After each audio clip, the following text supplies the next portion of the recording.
Hi, everyone. Welcome to Solutio.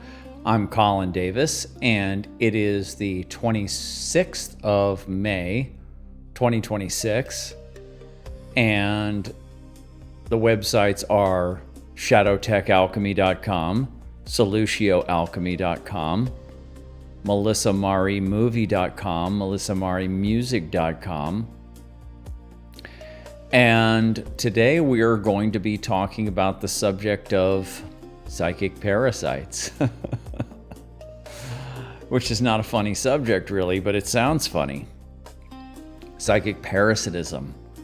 It's really just Jungian autonomous complexes, right? It's IFS parts, certain kinds of parts though. And it's what Melissa and I used to call the virus. You know, it's the transmissibility of autonomous complexes. And it's how that there is an entire ecosystem of active self and other destroying complexes in humanity, in the collective psyche, and we're swimming in them. They're swimming in us. They are us. And it's not like we mythologize this because we've always, we've always sort of projected images and even seen them. People have seen demons, and people have speculated about this, and you've had spirit possession and all of this for thousands and thousands of years. So the way this has shown up in the psyche has been such that it has inspired a lot of fiction, a lot of science fiction, a lot of folklore, a lot of mythology. And so it's this whole subject is very much a part of the human collective psyche, but we don't really have a good scientific understanding of it. And it was always something that was dealt with in religions and spiritual systems. But the rational scientific mind of modernity rejects all of that, and so it rejects the whole thing. And so with it rejects these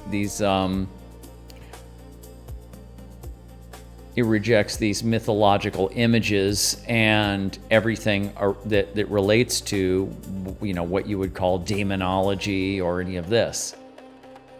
Spirit possession, exorcism, all this kind of stuff. So when you go into that field, you're in some very shaky territory. And so it's just you're dealing with the psyche. The psyche is invisible, right? And you're using the psyche, your conscious mind, to be able to investigate the psyche. So you can't be objective about it. And then these systems that we're calling autonomous complexes, these systems are part of your perception. They are influencing your perception. And so it's really impossible to have an objective view of what's going on. It's just as difficult as having an objective view about anything that has to do with the psychological or the psycho-spiritual, right? And so, but we have to do our best. And for the most part, our society has pretty much thrown everything out that has to do with this, or anything that has to do with the shadow in general, because this is a type of shadow material. And so we've just completely ignored the shadow and everything. And so now we're in a period in history where we're collectively just infested with shadow material including this active type of shadow material. This is an active type of shadow material. When we're talking about psychic parasitism or autonomous complexes or Wetiko or the pain body or whatever kind of terms you want to use, we're not just talking about, that you have the basic, the structural shadow that's the byproduct of having an ego. So you have a conscious mind, you have an ego, and it's, we use our egos, our conscious minds, to create organized, clean, moral societies. And so we personally and collectively push down, repress everything out of the ego. We push it out of the ego and therefore out of society. We repress it down into the underworld, into the unconscious, everything that's antithetical to the ego, everything that's primal and animalistic and antisocial. This is all our traditional shadow material. All your monkey stuff, your reptile stuff, right? So we push that all down, and then that causes us to have to project, right? Because we got to get rid of that material somehow, so we project and displace it onto others and into the world, and we create evil that way. But that's kind of that's just a product of the ego itself. It's just how we've divided reality. We've divided reality in order to have clean, organized society and clean, organized mind. We've shoved all that stuff down, and then it just comes back and gets us in another way. So we pay the price for it, but we think we're not, right? And so, but we are. But that's the structural shadow. That's the basic understanding of the shadow from the Jungian perception. But then there's this other category of autonomous complexes. And this is sort of the active side of the shadow, you could say. And the structural shadow that I just described, you have to have that. That's the way that we're built. And what you can do to deal with it is you can become conscious of it, and you can start integrating all that material and bringing that into consciousness and working with it and communicating it, and in different ways processing it, especially emotionally. And you can have a whole lifestyle where you work with your shadow material. That's the Jungian prescription. And that's what I'm doing. That's what Melissa and I did. That's what we should be doing as a species. We're not there yet. But then there's this category of autonomous complexes. And complexes are basically the organs of the psyche that sit between the deeper levels of the unconscious and your consciousness, your ego. They're sort of the in-between. They're sort of the plumbing, Robert Moore would call it, or the network, the nodal networks, or the organs that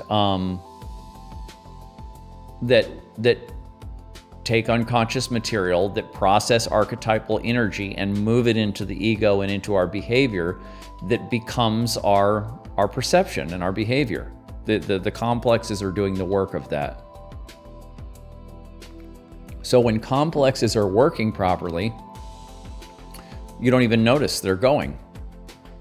This one's channeling this kind of energy, this one's channeling this kind of energy, this one's regulating this part of your consciousness, this one's regulating another part. And this is just your life. You have a problem, though, is when one or more of these complexes gets damaged, gets split, gets fractured into what Jung called a splinter psyche, right? And this happens through trauma. Specific trauma, like PTSD trauma or CPTSD, developmental trauma, it can be It can be one instance, or it can be an ongoing environment where you're being abused or neglected or in some way traumatized. And that's pretty common. People didn't even really recognize how sensitive the human psyche is and how easily we're traumatized. We're just now waking up to that. So when you're developing and when you're a child, you have to develop very quickly. And you're going from, you see how children grow up very quickly and they go from one stage to the next to the next.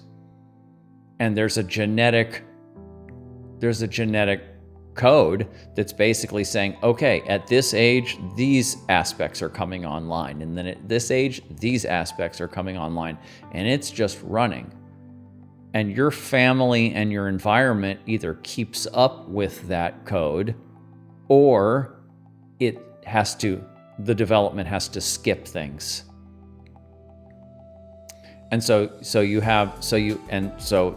it will just skip over, and you won't fully develop in a certain area.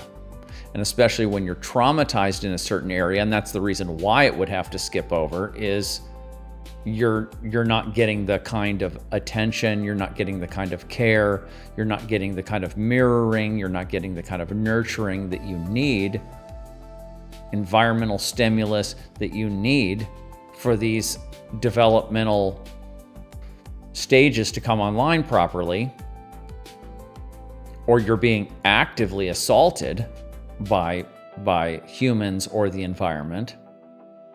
And so what ends up happening is you get splits, you get fractures in your complex structure. Okay? And so then what ends up happening is a part, in IFS they call it a part that would be kind of tucked in and working with the rest of the psyche is kind of split off and put in a corner. It's orphaned. Right? It's orphaned, or it's burdened, they would say in IFS.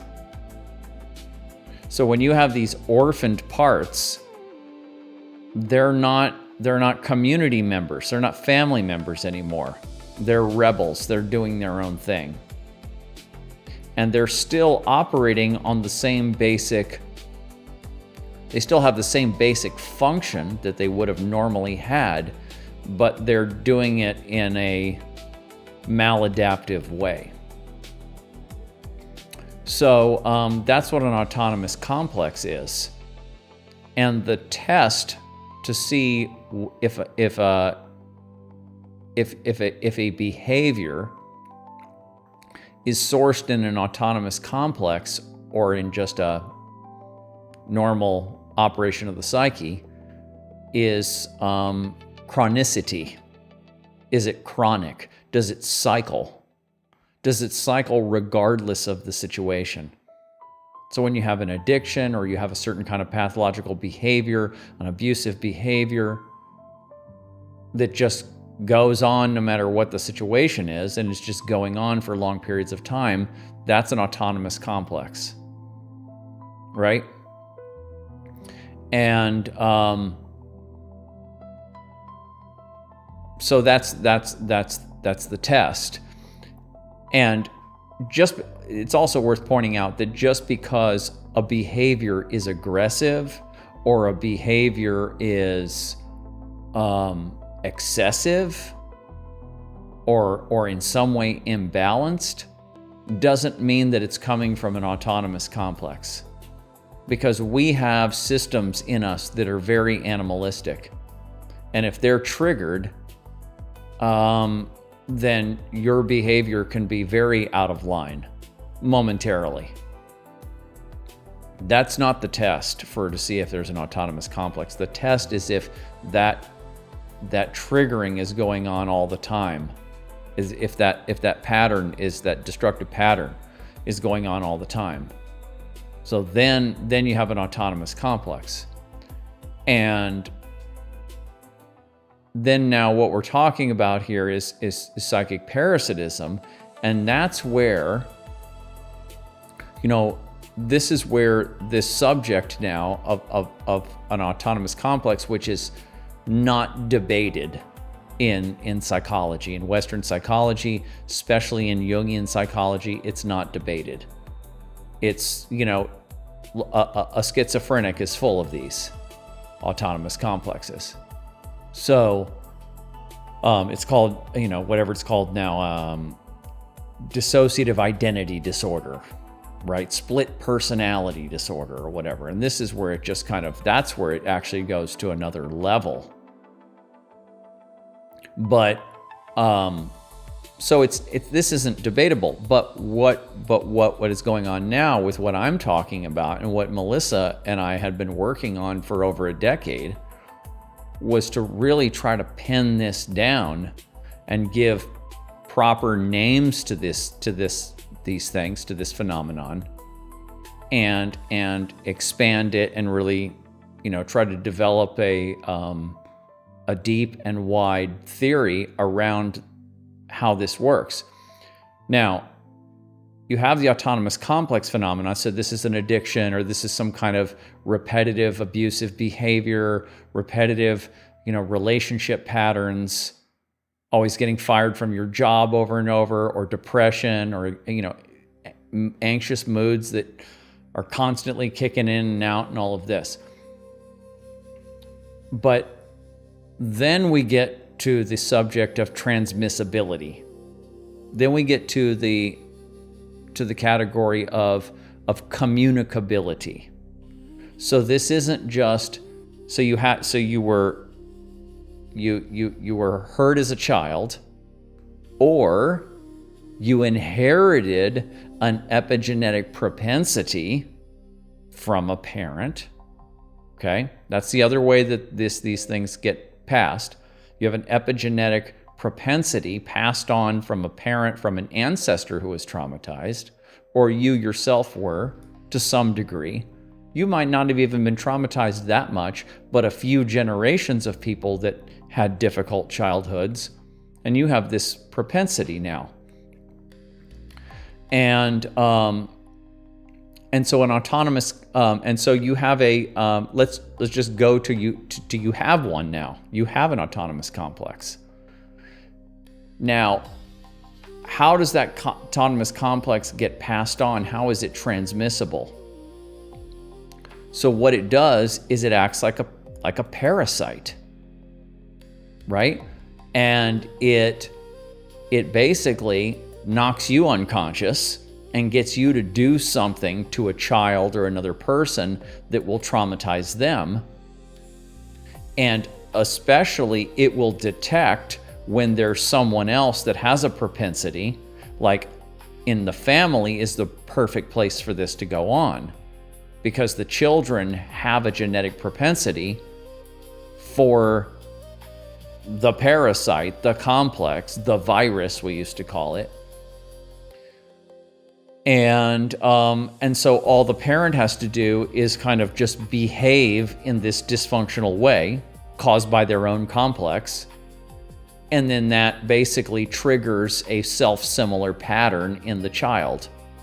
Or find somebody else in the world, start a relationship with somebody else in the world.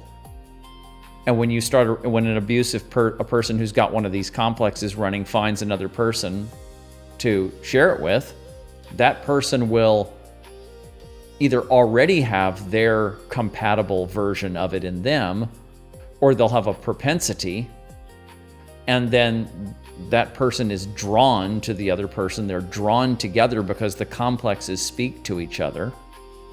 This is not debatable, right?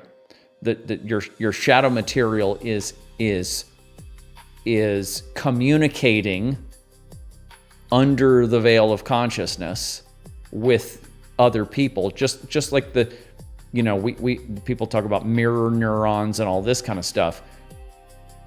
People, psyche is being transmitted from person to person just through vision and through behavioral cues and through language cues, through pheromones, and probably all kinds of levels of communication we're not fully aware of. And so there's always psychic communication between people. And these complexes are seeing each other in the field, so to speak. And so so this is where when people meet each other and they have abusive relationships, both people in the relationship either have an existing complex or have the propensity, because they've already suffered from the trauma or inherited it from their family line. So that's the sort of the communicability aspect of this.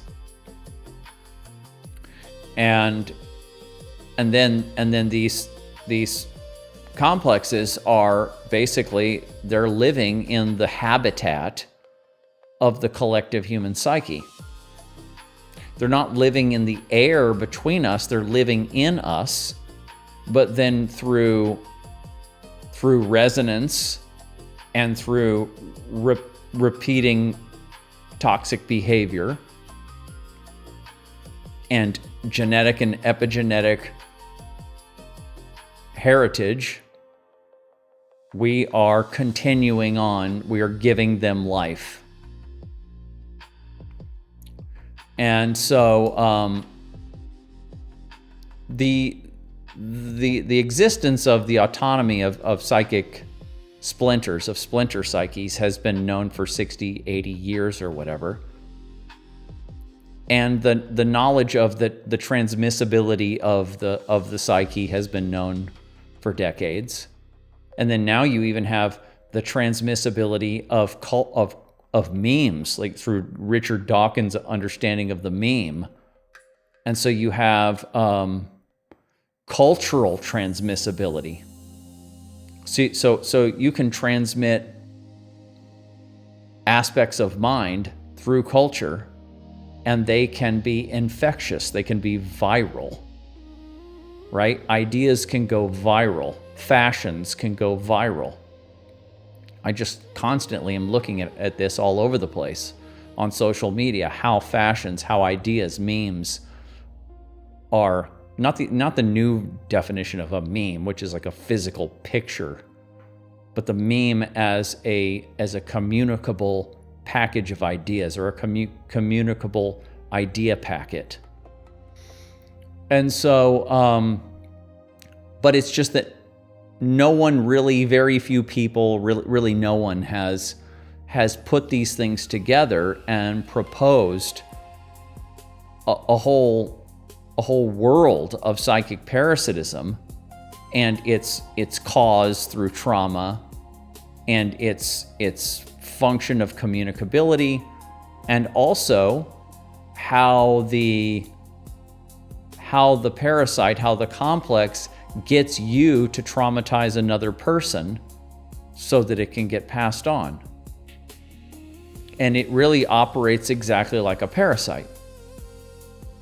And when you recognize that the large percentage of relationships in the Earth's biosphere are parasitic, parasitism as a relationship profile is the main thing.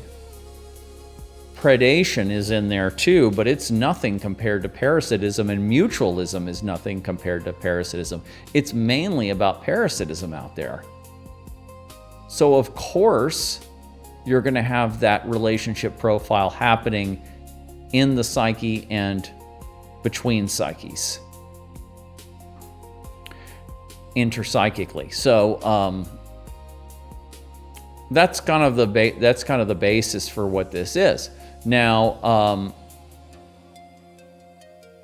we could go on and talk about, well, you know, what is a demon, and how is this? It's all the same thing, right? A djinn, a demon.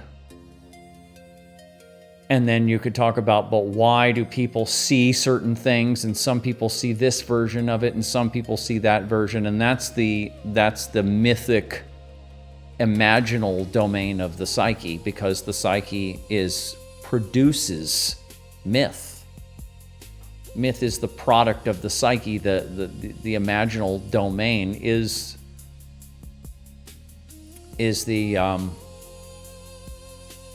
is the output of the psyche. And so we've pretty quickly, like everything I just explained, if I start to go outside of the boundaries of what I just explained, we're going to get into really speculative territory, right?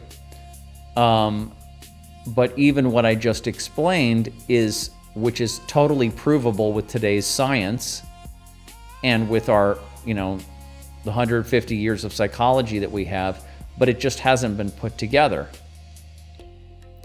And different people are looking at it from different angles. Eckhart Tolle has this thing called the pain body, and he's talking about it from one angle. And Paul Levy has Wetiko, and he's talking about it from another angle.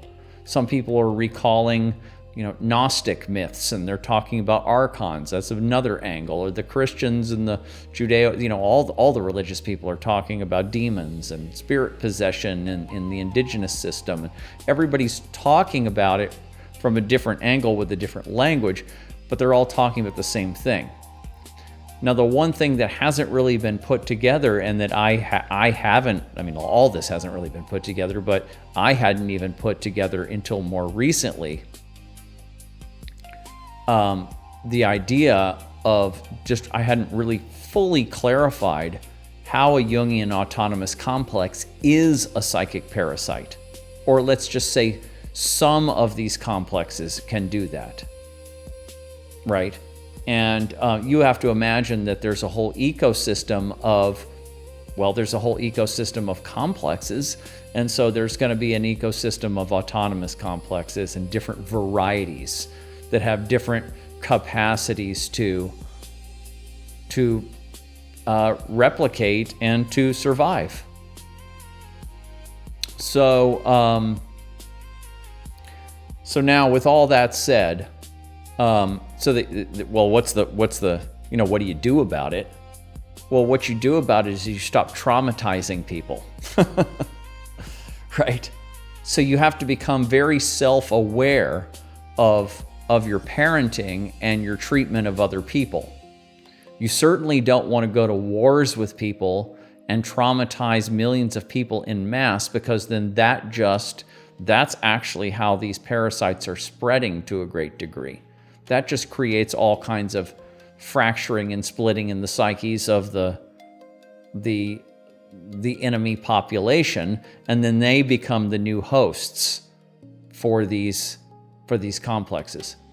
And different complexes will exist on different archetypal lines.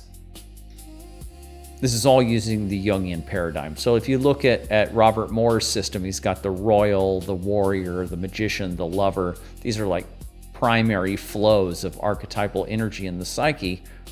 And you have complexes that channel that energy. Well, when you get a fracture, then that's how you get a shadowy version of one of these complexes. Like Robert Moore mapped out the shadow versions of the shadow manifestations of these archetypes. What he could have said was, these are he referred to these manifestations as shadow archetypes.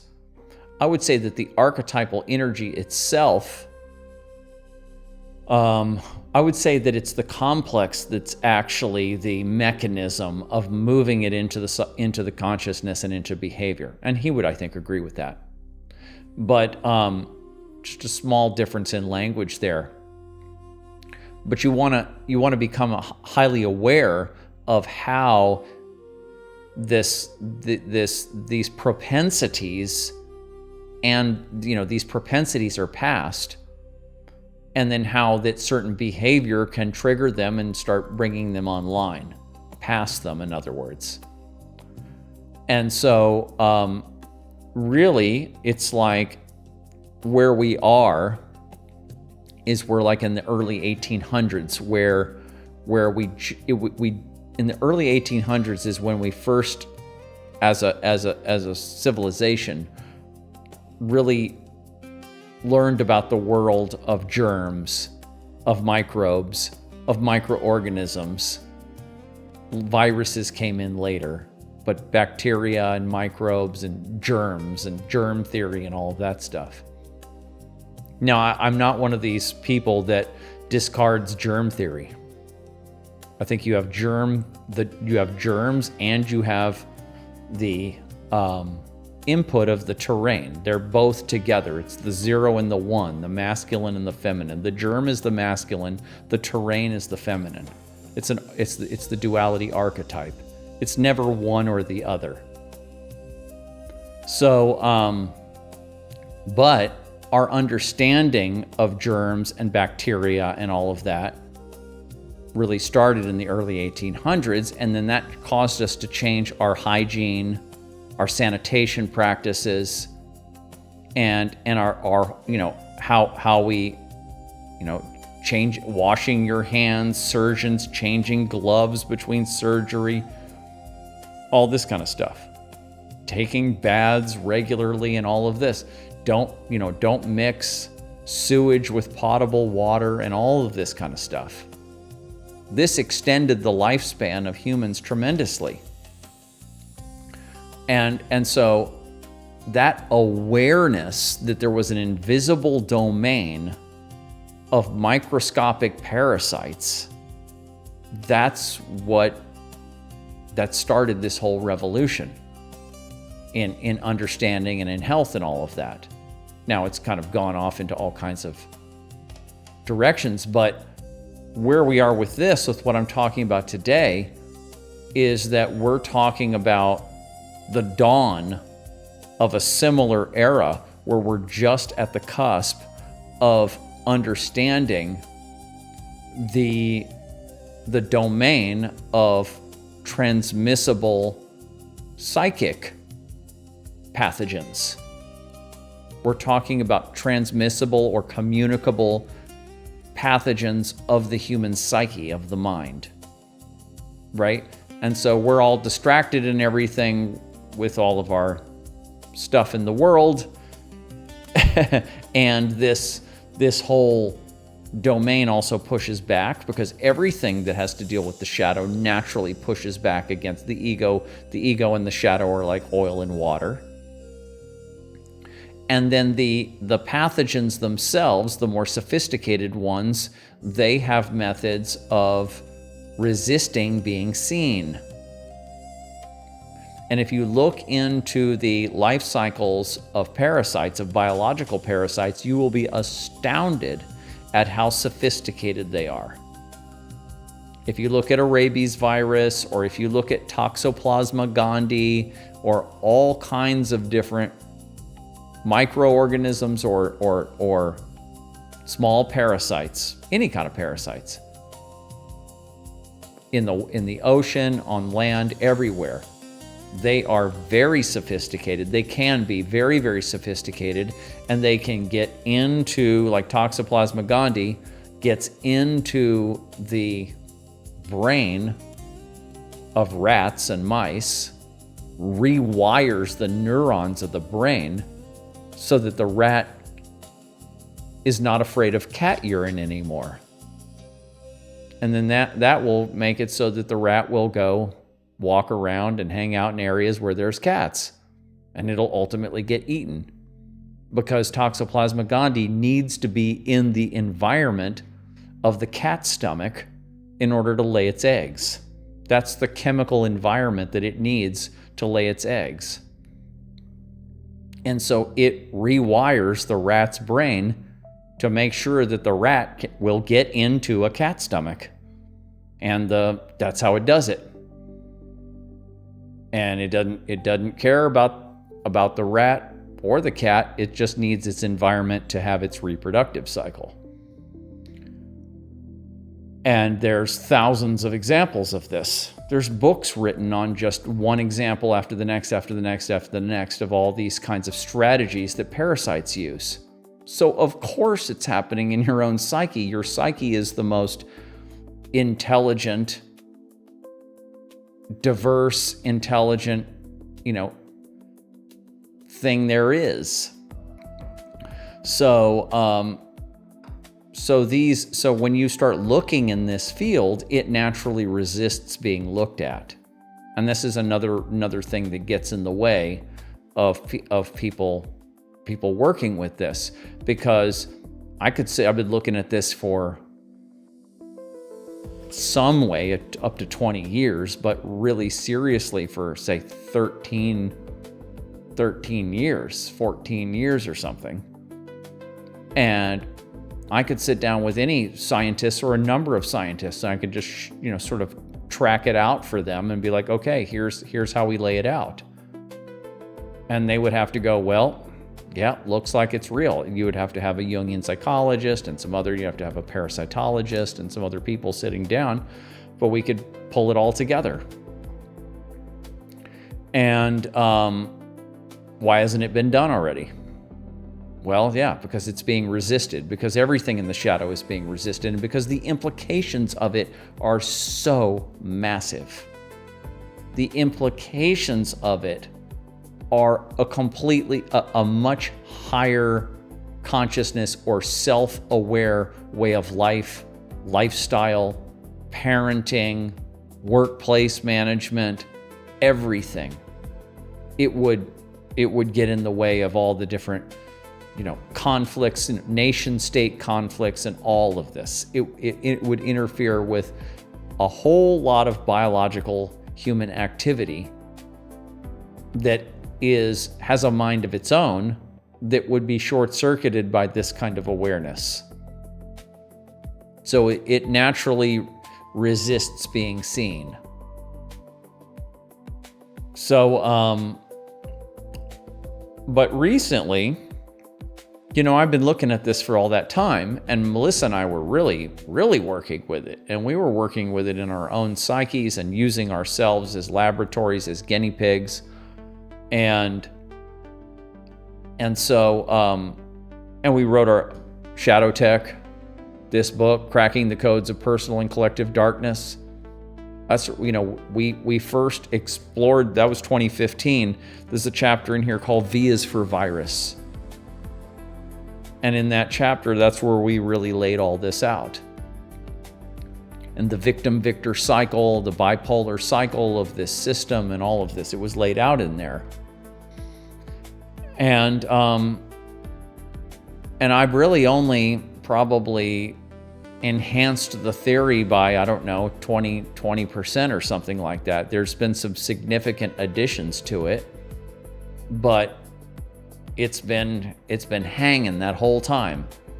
And I've been getting off of it and going back to it, and getting off of it and going back to it, and comparing it with other people's theories or with my own experiences or what I see in the world, kind of all back and forth, because I do not want to get pigeonholed into some kind of mythology or some kind of rabbit hole that just is not going to work out.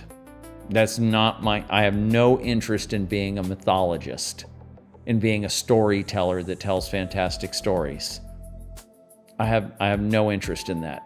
I have an interest in scientifically understanding how this works and developing practices and protocols for healing and for self-awareness and healing around this.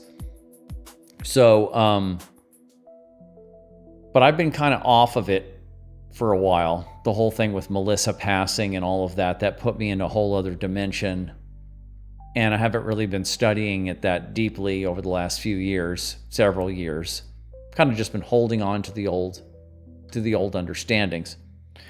But recently, I've been, I put together this, I think I just finished it, this paper on complexes in general, that deals with autonomous complexes.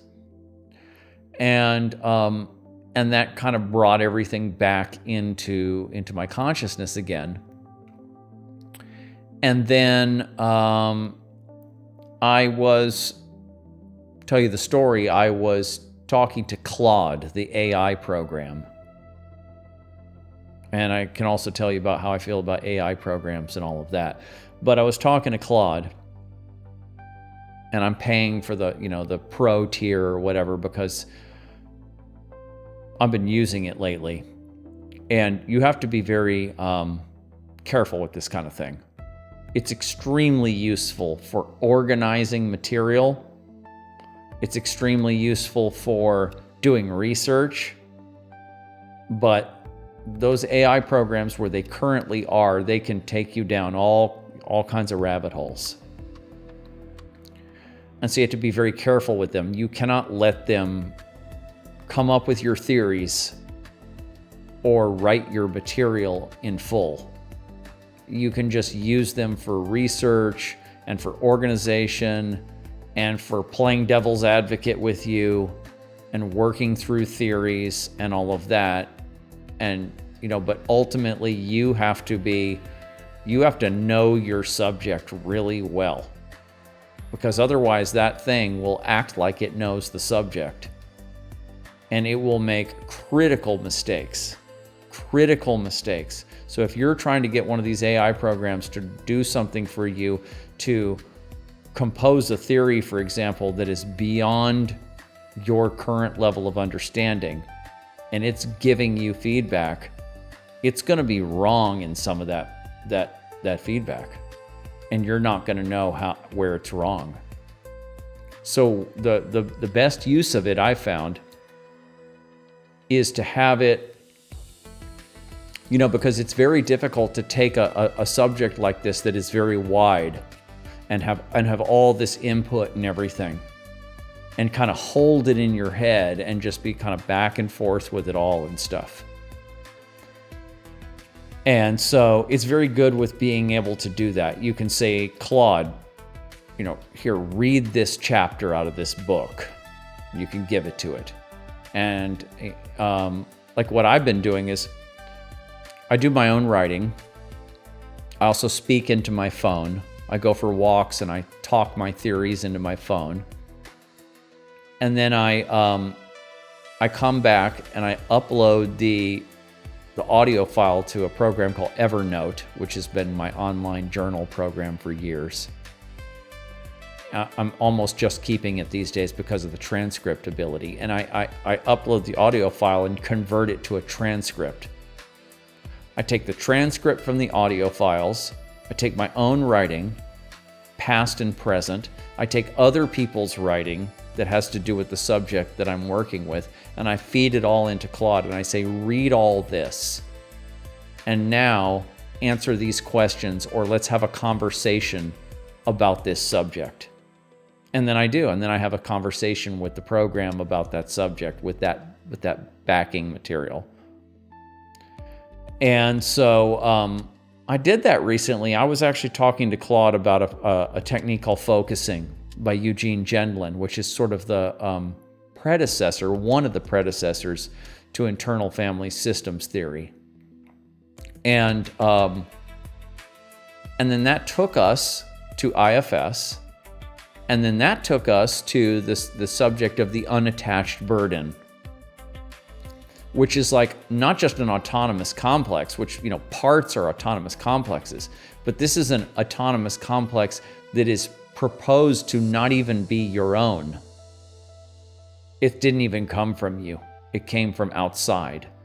And I don't know if I believe that or not. I'm not sure how I think it's probably rare, but it might be possible for a complex that has nothing to do with you to get inside of you. But I think really the reason why it gets inside of you is because you already had a propensity for it. So anyway, we got into the unattached burden, and we got into Robert Falconer's book.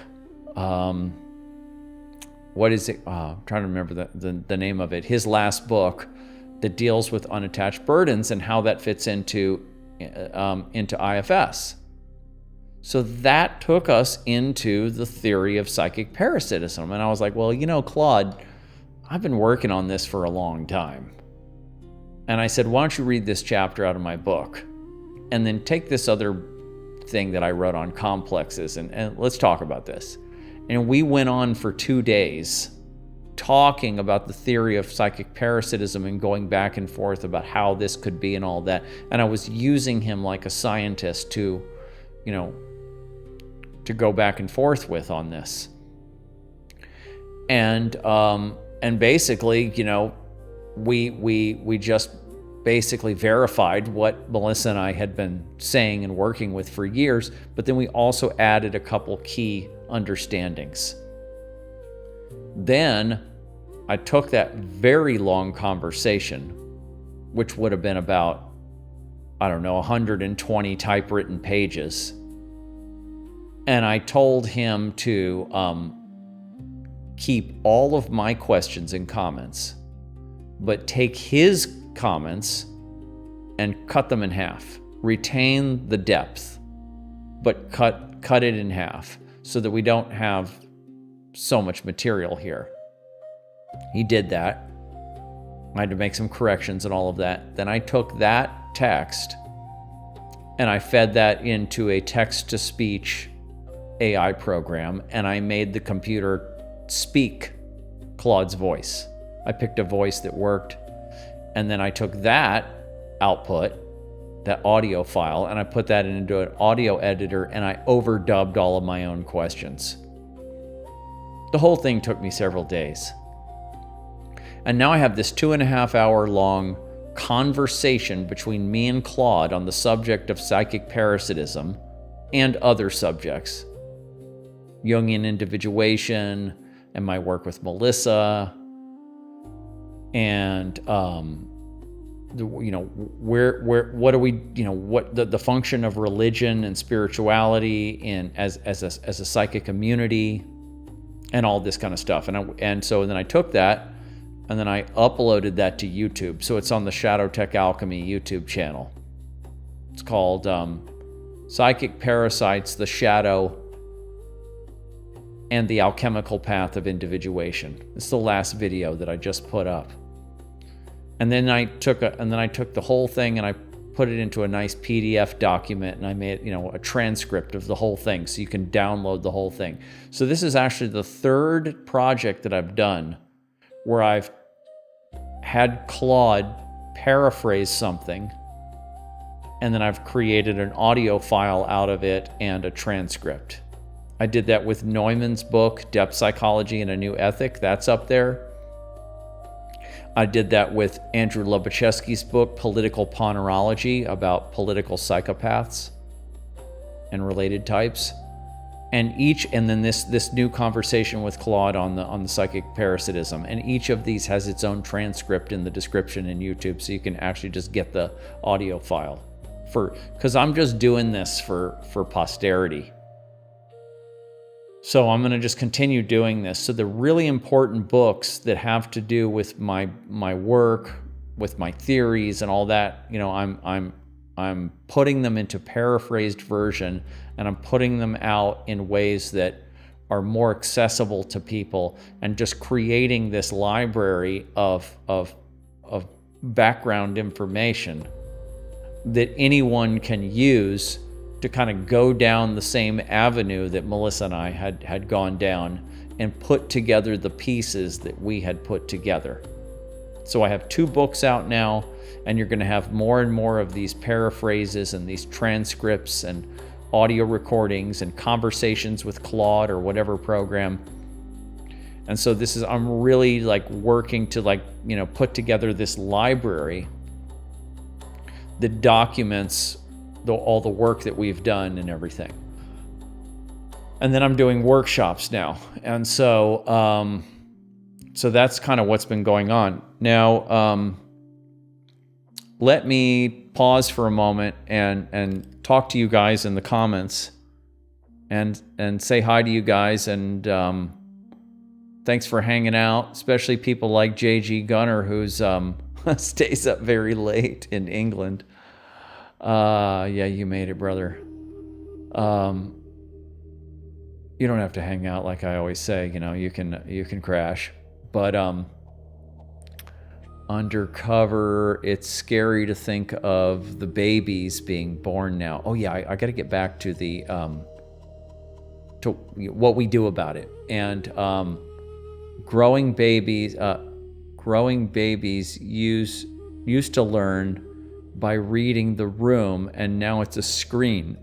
It's a screen, and then learning that the black mirror is precious to existence. I don't know what the Black Mirror is. I know that's from a TV show.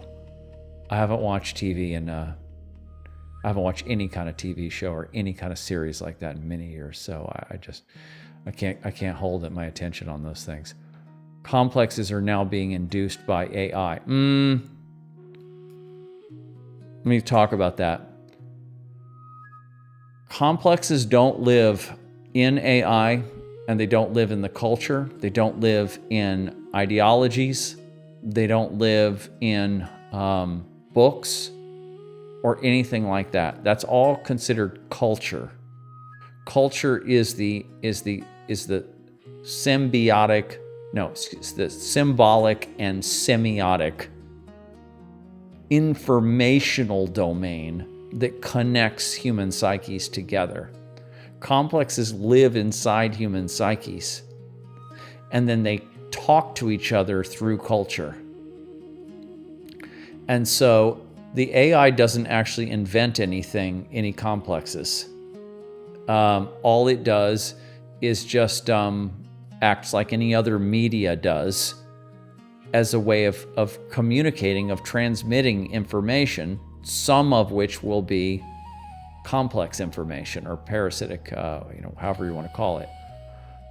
Let's see here. In those dysfunctional families, the dysfunction is normalized because the parent is the authority figure. It's really sad.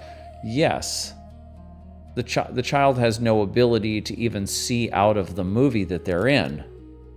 And the parent is running a program, a complex, that's getting it to repeat the kind of behavior that creates complexes, right? Like a rabies virus gets the animal to bite another animal, and so the rabies virus can go through the saliva from one animal into the next. And the virus gets the animal to be aggressive so that it has a higher chance of getting past.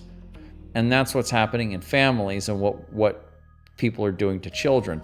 But this has been going on. This is nothing new, everybody. There's nothing new about this. This has been going on for all of human existence. The only thing new is that we can become aware of it now. Good morning, Dana. Or good evening. Evening. Yeah, you're in the United States, so it's evening for you. Hi. But Gunnar says good morning from the UK because it is early morning for you. Ideas and manifestations can be infectious in a positive way. Yes. So this is Dawkins' understanding of the meme. And right, so all psychic material is transmissible. It's all communicable. Everything that goes on inside the mind of a human being is in some way able to transmit itself to other human beings through what we call culture. It can be very archetypal, and so it shows up in mythological form. And it can be in the form of music, of songs, catchy. It's catchy. A song is catchy. It's because it's catching. It's because it's infectious, right? A fashion, an idea goes viral, and so you just look at the evolution of cultural ideas of different kinds of music and fashions and the way people talk. Every generation has a different accent, even in the same country. Every generation has their own accent, and they all kind of talk the same way. And then another generation, and then they all talk the same. So transmissibility is a feature of the human psyche. But along with everything else that gets transmitted is the destructive patterns, right? The destructive patterns get transmitted. And all kinds of destructive patterns get transmitted that are not actually psychic parasites per se. They're just, human beings are destructive. Human beings are animals. chimpanzees and baboons, they rip each other apart. They're destructive. And so you can share, that you can mirror that kind of behavior with other people. You can teach children to do that. You can teach other people to do things that are destructive, even without a parasitic complex. A parasitic complex is when you have a chronic pattern, like I was saying earlier, when you have chronicity, when you have a situation where somebody is acting destructive towards the world or towards themselves, just in a chronic fashion that is not bettering themselves, not bettering anything. It's just ruining their own situation and people around them, but they can't stop. That's the activation of an autonomous complex. And I haven't figured out yet, what percentage of these are actively trying to replicate and to actively trying to pass on by traumatizing other human beings and getting passed on. Still, just basically kind of, like I said, even though I've been on it for 13, 14 years or something like that, I'm still, very cautious about, where I jump with the theory.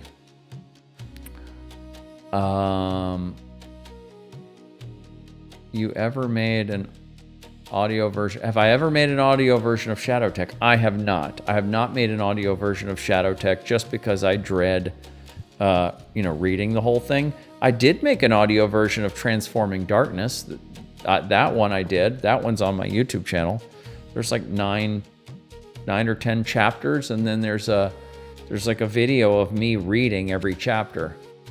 What I should do though is I should take that. I will do it. I'll take the reading. I'll strip the audio off. I have it somewhere. I'll find it. I'll find the audio of the whole thing and put it into a package and upload it so you can just listen to the audio, or I'll make a single YouTube video that's like, 4 hours. It won't even be that much. I don't know how, 4 hours long or whatever, of me just reading it. So you can just sit there and look at one video or listen to one video and just listen to the whole book. That's the second book. The first book I haven't read yet. I don't know. I'm kind of keeping that one. So I don't know. People have to read, and I just, I do what I can to make things easy, but I don't know if I'm going to make everything that easy. But anyway, question: I've been using AI to explain Jungian concepts, breaking down each subject into personal detail. Would you say that's a good idea? Yes. Just remember that, what you can do with these AI programs is, as you start reading Jungian authors, you can then question the AI. You can say, okay, so like whatever you're talking about, let's say you're talking about the concept of the collective unconscious and archetypes, and you're aware that, Robert Johnson talks about it, and so does Marie-Louise von Franz or whatever.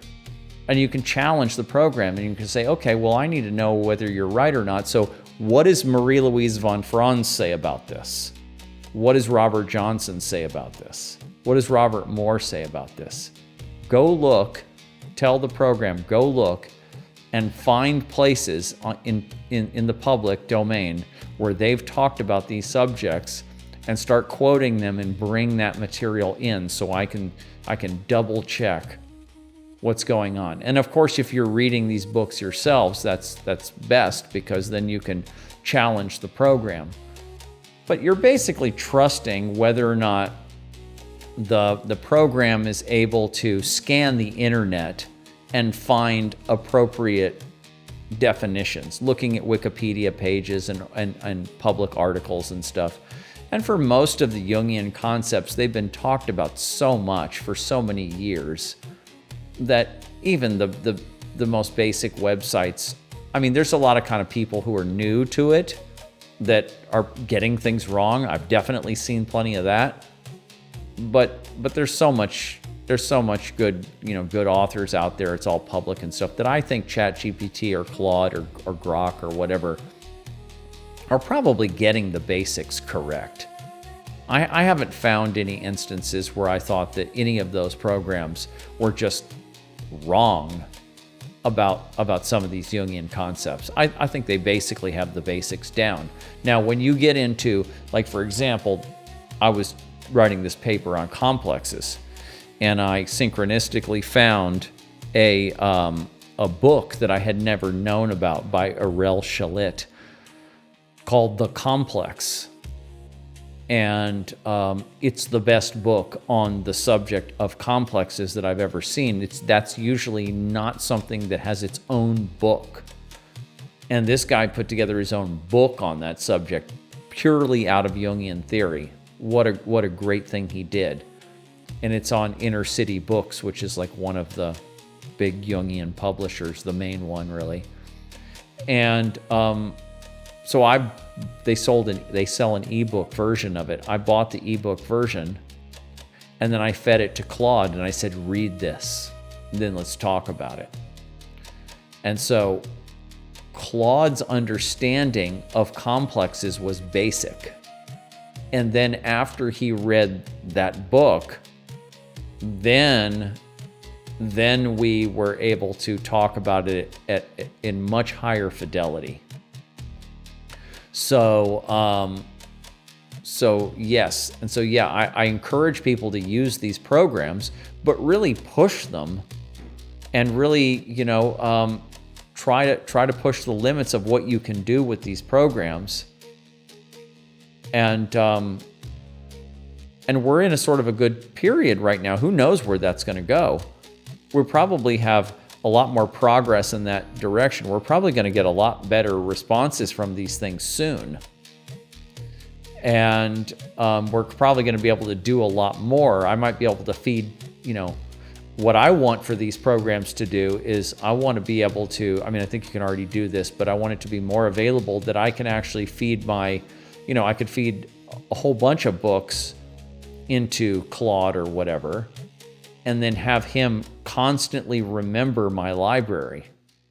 Because currently, he only really remembers within the conversation that you're having with him, and those conversations reach their token limit, and then you kind of have to start a new conversation and bring him up to speed on where you were at in the other conversation.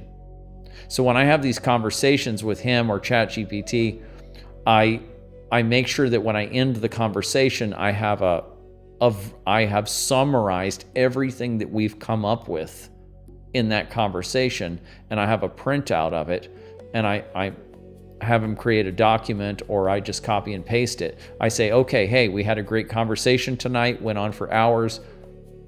Pull this all together now. Give me a summary of everything that we talked about in detail. So then I save that, and then when I start another conversation, I feed that back to him and say, this is what we talked about in another conversation. Read this and let's carry on from here. So there's going to be other things that we're going to be able to do soon, but and it's got clear limitations. And so this is what I was saying earlier. The best thing is to work with these programs on either use them for studying, recognizing that they could be making mistakes, but you're just getting a basic education. Professors make mistakes all the time.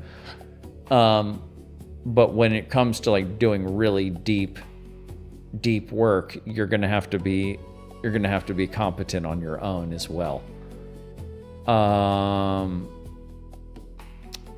And let's see.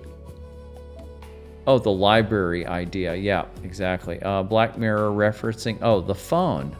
I'm not meaning AI is creating complexes, but with AI algorithm and such, the AI can be feeding and triggering specific complexes via frequency. Yes. Well, what do we mean right now? Because I look on the phone, I turn on the phone, I mean, what is AI? I mean, what AI is just the level of it's just a certain type of computing that has certain kinds of features, and I think the most relevant part is the ability to be able to communicate with the user via normal language, right? And so large language model. And so all the AI is doing is just working with the same information that's already out there, but it's just you're able to kind of bring it all together. Or maybe we're talking about the ability to make, videos, fake videos and fake pictures and all that kind of stuff. That was also possible before too, but now it's just very easy. All of this is all culture.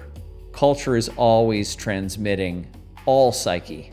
Psyche is being transmitted through culture. Love is being transmitted through culture. Anger and aggression is being transmitted through culture. Spirituality is being transmitted through culture, all of this. And AI is just a new upgrade to our current computing ecosystem that, is more sophisticated. So it's all just part of the same thing, part of the same ecosystem of culture. Yes, numbers, words. Yeah, see what you're talking about undercover is you're talking about, you're on it. You're talking about how human beings, how patterns get transmitted from person to person through language, through communication, through mirroring, through symbols. This is always going on. This is how we transmit information. And in that field, it's like you can have a conversation with somebody and you can be talking to them, but because of your tone of voice and certain words that you use, all of a sudden you can find that that person is getting angry at you. So you can have an argument can start because there was something about the tone of voice, maybe coupled with the body language. And so a person can trigger another person's complex, right, through that kind of communication. That's always going on. And it's important to recognize the communicability of the psyche and your language and what's beneath the surface in your language, your body language, and then plus what you're saying and sharing online and everything. It's just, we have to look at what we're transmitting to each other.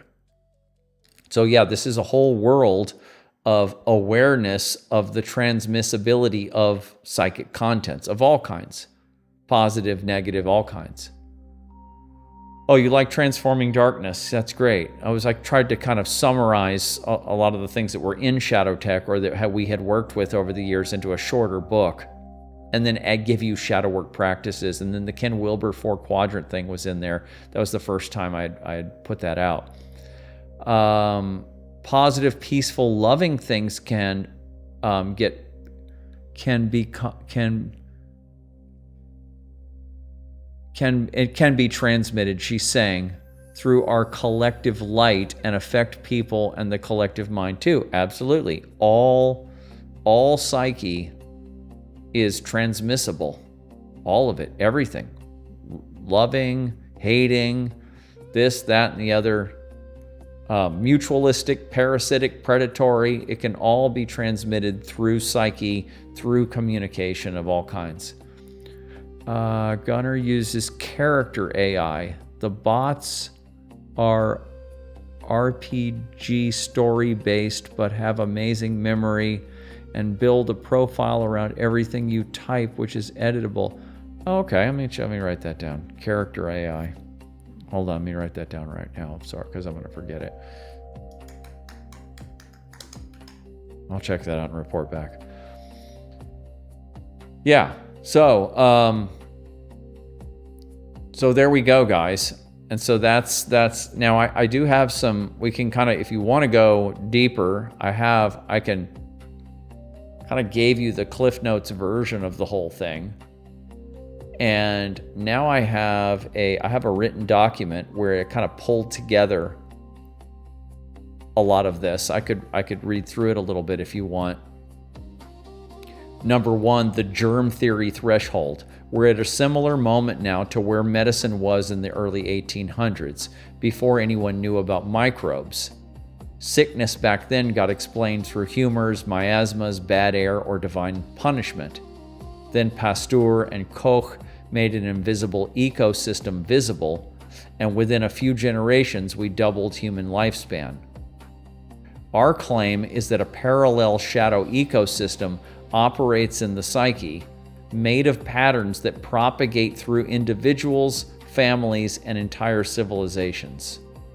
We've been catching glimpses of it for thousands of years under different names: demons, spirits, possession, complexes, pain bodies, wetiko. What's new is this synthesis, seeing all of these as different angles on a single phenomenon. What makes it parasitic, not just contagious? All psychic material is transmissible. Language, culture, skills, healthy values, ordinary moods. That's not parasitism. That's just the shared field of mind. What distinguishes the parasitic pattern is its reproductive logic. It has a self-perpetuating structure. It acts against the host's interests. It may require fracturing the new host's psyche to take hold, and it hides itself inside the host's sense of self, so the host doesn't know they're being driven. Those 4 features together are what justify the parasite framing. 3. Where complexes sit in the psyche. There are 3 working layers, at least in this current understanding. At the surface is the ego, the running movie of waking awareness. Far below is the unconscious, where archetypes and primal patterns live below the threshold of attention. Between them sit the complexes, which are the organs of the unconscious. They are not pathological by nature. They are the systems that support consciousness. Complexes metabolize raw archetypal energy into the personal thoughts, feelings, and behaviors that show up in daily experience. When they work well, you don't feel them. You just feel like yourself. You only notice a complex when it is broken down somehow. 4. The trauma origin. When trauma is severe enough, a complex can split off from the rest of the psyche and become autonomous. Healthy psychic development doesn't produce autonomous complexes. Let me read that again. Healthy psychic development doesn't produce autonomous complexes. They're formed in the wreckage of overwhelm that the developing psyche couldn't metabolize. The trauma can be a specific event, or developmental, or inherited down the family line. Once autonomous, the complex still carries its archetypal signature, but it runs its own program out of sync with the whole. This is the same phenomenon different traditions have named in different vocabularies. IFS calls it an exiled or burdened part. Tolle calls it a pain body. Falconer calls it an unattached burden. Paul Levy calls it wetiko. Older religions called it a demon or possessing spirit. All of these track the same underlying structure. 5. The chronicity diagnostic. Not every difficult behavior comes from an autonomous complex. People are animals. We have an animal range of moods and impulses. A bad day isn't a possession. The cleanest test is chronicity. When destructive behavior repeats over long periods in many situations, regardless of what the environment is doing, and regardless of obvious harm, you're no longer looking at ordinary reactivity. You're looking at an autonomous complex running its program. This same test works at every scale: individuals, families, and nations. The archetypal power source. 6. Complexes in Jungian theory have an archetypal core. And this means that autonomous complexes can also be identified by archetype.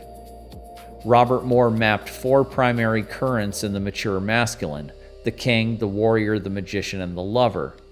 Each one, when wounded into pathological expression, produces its own signature dysfunction. A warrior complex produces sadomasochism. A lover complex produces addiction and inability to bond. A magician complex produces manipulation and weaponized expertise. A king complex produces tyranny and grandiosity. And by the way, this is very similar in the female psyche. The pattern extends to every archetype: mother, father, trickster, hero. The archetype provides the power, the complex shapes the expression, the host carries the consequences. 7. The bipolar structure and reproduction. Every archetype runs as a polarity.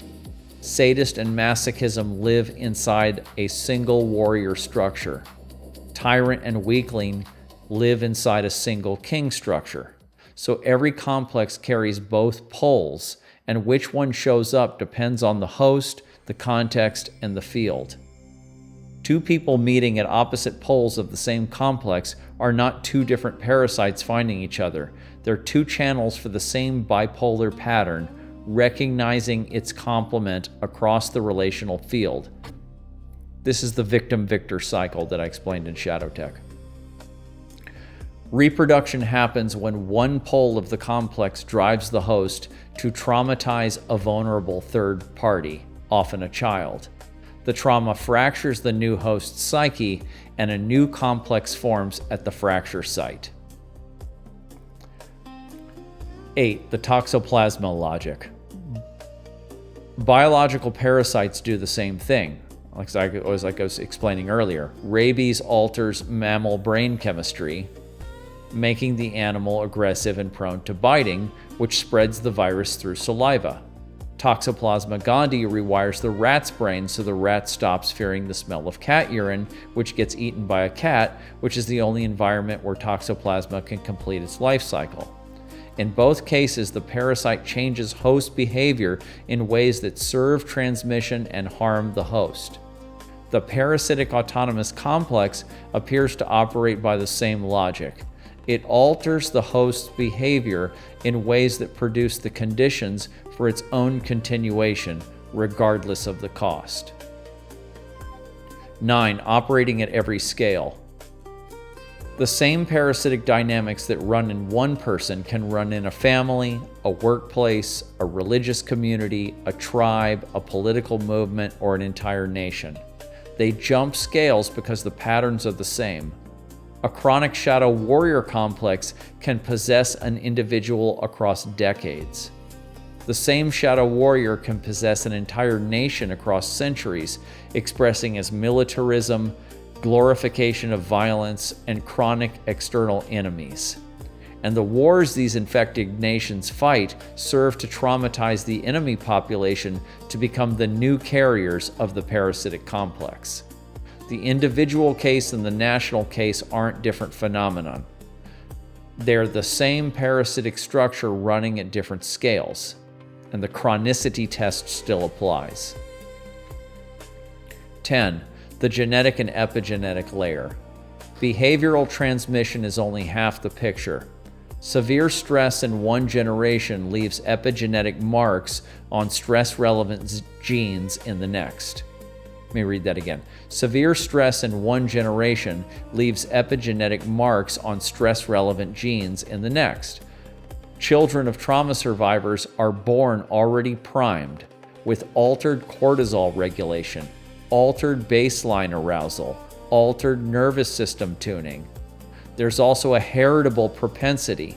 Vulnerability to PTSD, depression, anxiety, and addiction runs in families well beyond what shared environment explains. Put together, you have a system with both a behavioral channel and a biological channel. The parent's complex acts out, and the child's primed nervous system is unusually ready to receive it. The pattern lands harder, splits the psyche more efficiently, and installs the new complex more deeply. This is why family patterns are so sticky across generations, even when the original trauma is far enough back so that no one alive remembers it.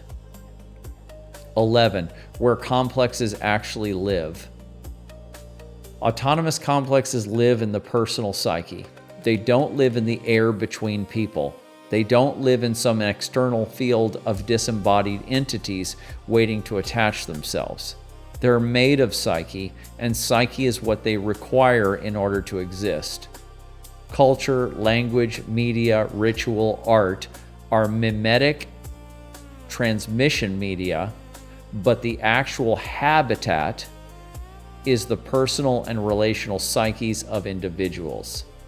A collective complex is many individual psyches simultaneously hosting compatible versions of the same pattern, coordinating through the cultural and relational fields that link them. Remember Daniel Siegel's definition of mind as an embodied and relational field of energy and information. Mind extends between humans in physical proximity, and culture is a substrate that extends the reach of mind. There was one that I skipped. 13, the cultural condition. Traditional spiritual rituals partially served as protection and maintenance of the psychic immune system. Now that these functions have broken down, we have not only lost our prior method of connecting to the transcendent, but we have lost some of our collective psychic immune practices. New practices and lifestyles that reconnect us to the archetypal and the transcendent are badly needed. And new and more advanced methods of inner healing and clearing our psychic fields of parasitic complexes are badly needed. Jungian individuation and 21st century inner parts work of varying types are available or are now being developed for those who will put psychospiritual health ahead of material wealth and so-called progress. And then I have something about Neumann's new ethic, which I constantly talk about. Neumann said, I can read it. After the horrors of the Second World War, Erich Neumann argued that the traditional ethic of repression and projection was itself a major source of evil. The old ethic told you to be good by suppressing the bad in yourself and externalizing it onto identified enemies. The result was catastrophic. The repressed material accumulated collectively and erupted as war, genocide, and totalitarianism. Neumann proposed a new ethic. Each person takes responsibility for their own shadow. Integration replaces projection.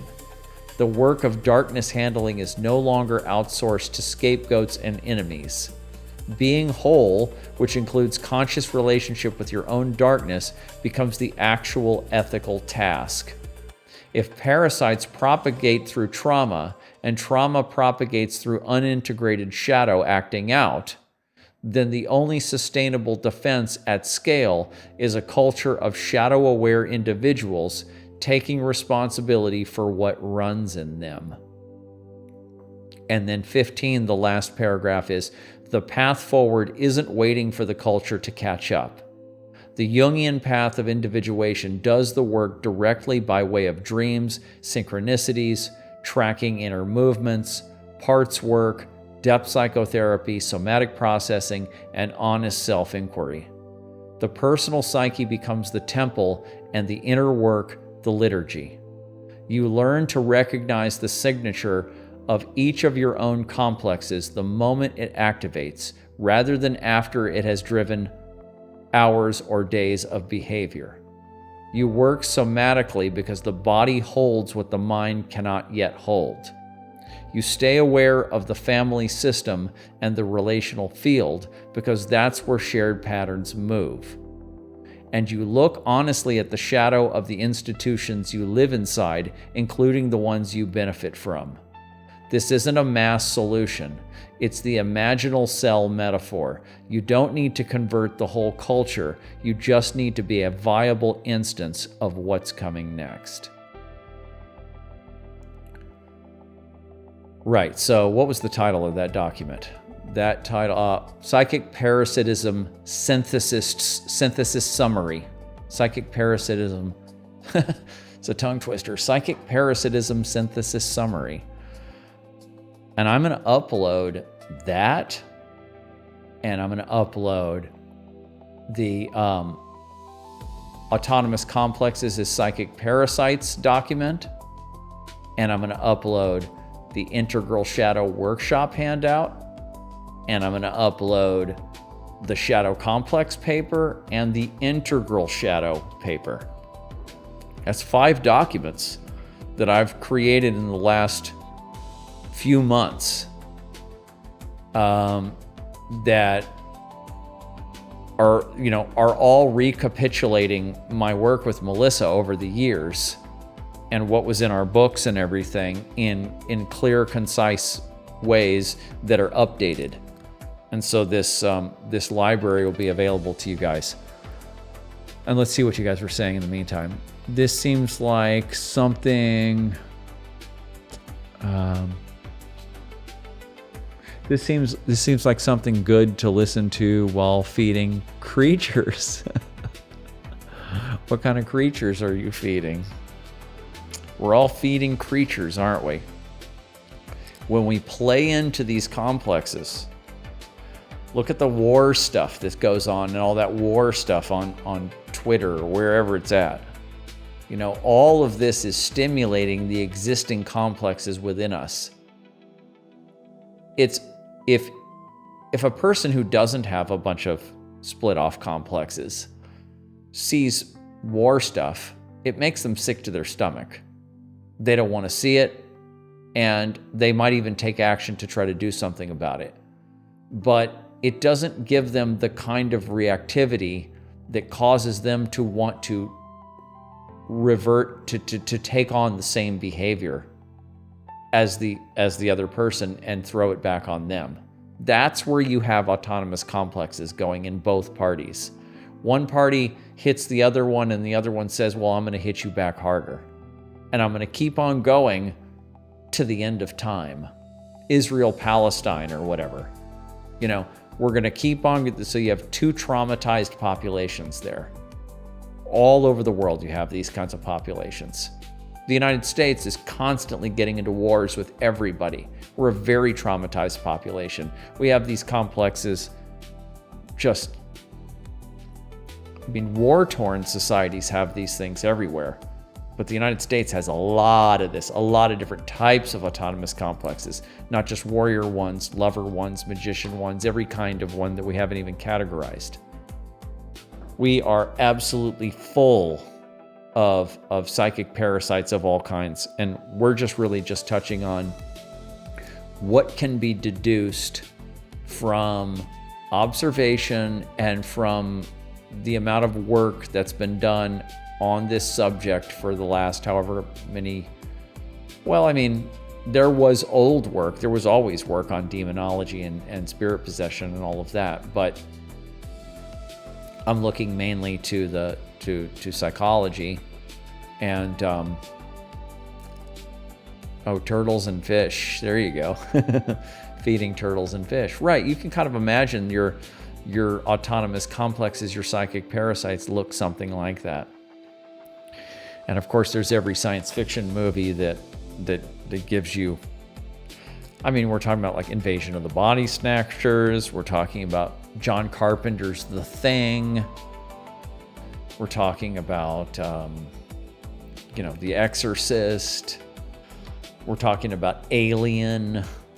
All these kinds of movies. And there's been so many other newer movies that I don't follow, that are out there that deal with all this. So you guys, there we are. So it's we got a little more time. So if anybody has any questions, any comments that you want to throw at me, go ahead. Because today, like I always tell you, I always keep a note on my phone or my iPad of what I'm going to talk about each week. And the only thing I had in my notes was these these 2 or 3 papers that I've been working on about this subject. So I was like, okay, this is all we're going to talk about today. That's all I really had on the agenda. It's turtles all the way down. Exactly. Right. That's the holographic or holonic structure of reality. Thoughts on narcissists. Oh, right. Okay, so here's a meme, right? This is a fashion right now, the whole thing about narcissists. But it's also a new level of awareness that needed to happen. There was what was that guy? Christopher Lasch, I think his name was, wrote that book called The Culture of Narcissism, about the boomers and Western, especially American narcissism. And that was written in the 70s.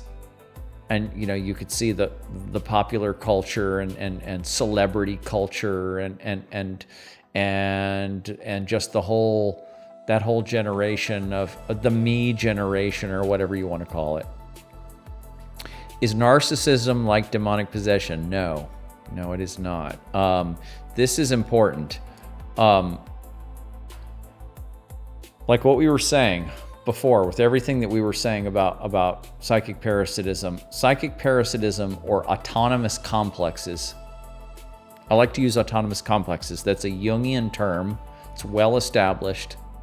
It doesn't sound science fiction-ish or mythological.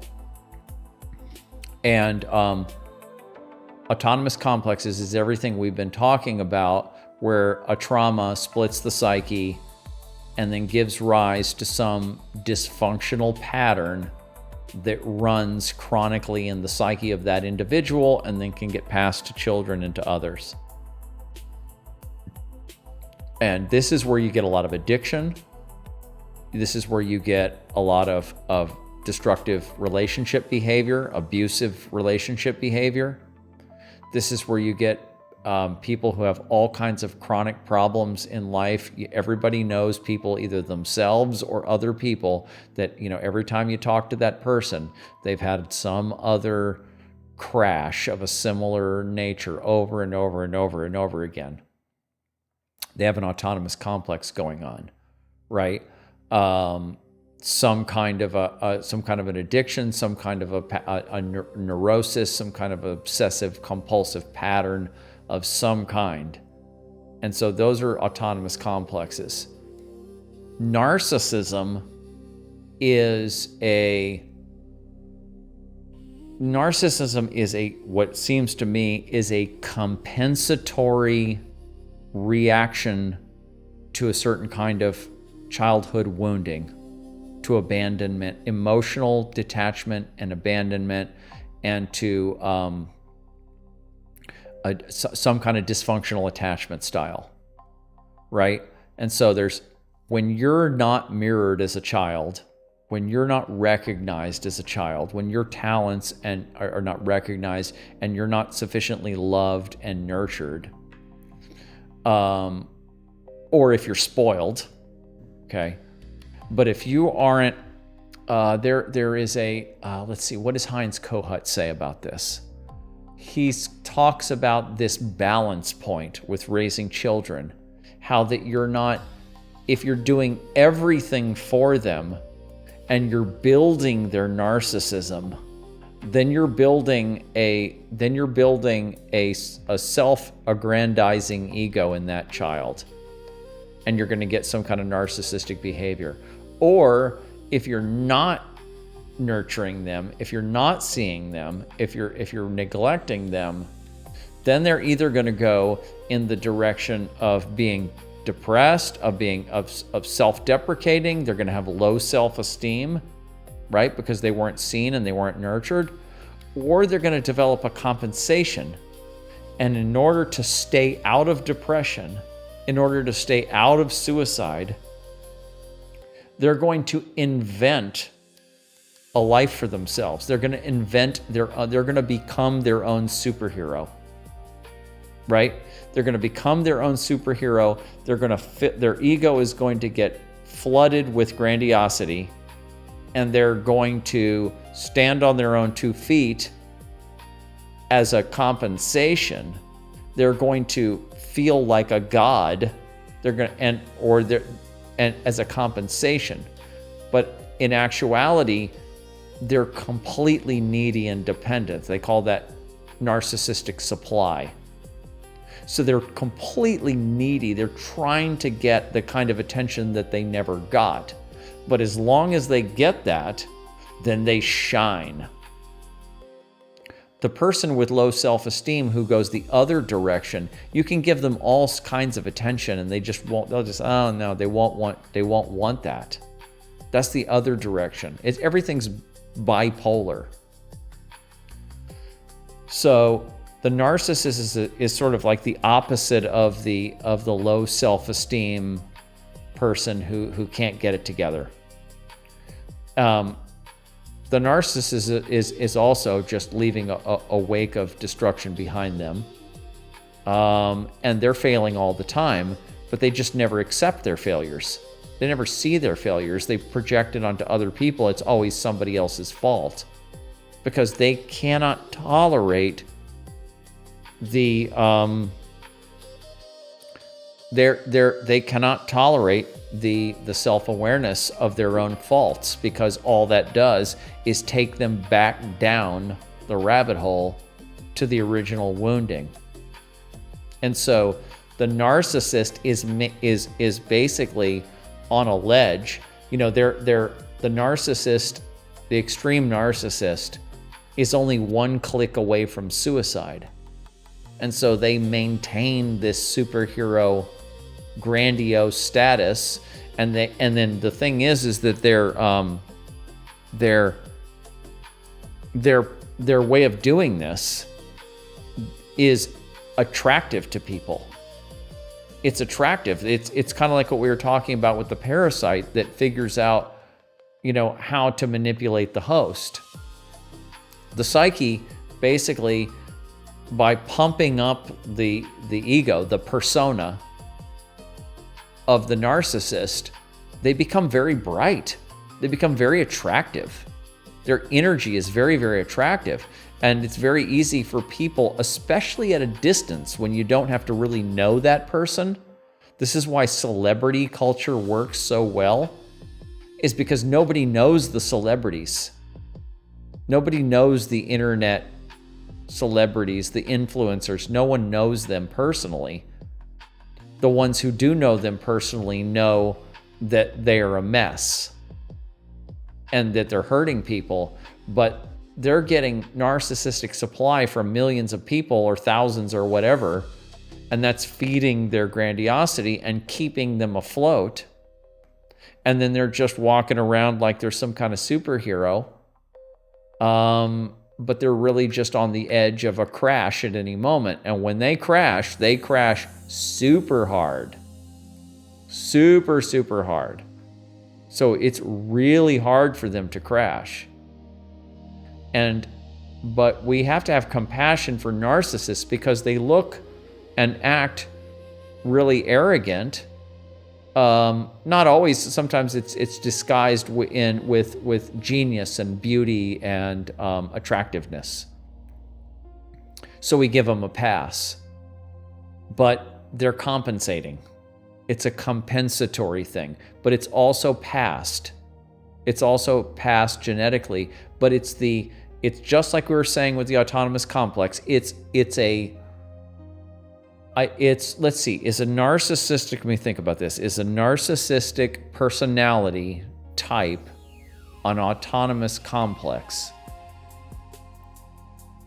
It's not autonomous in that it's running chronically, like cycling in and out. It's on full all the time. Or is it? That might not be true. A lot of narcissists have a downside, a down cycle, a flip side. They do. A lot of narcissists have a flip side, and people meet them and they're like, oh my God, I couldn't even recognize that person. They just were so like zombied off. They were in, their psyche was in cognitive dissonance. Let me think about this more. You know, how can Seems like it is, actually. It seems like it is it's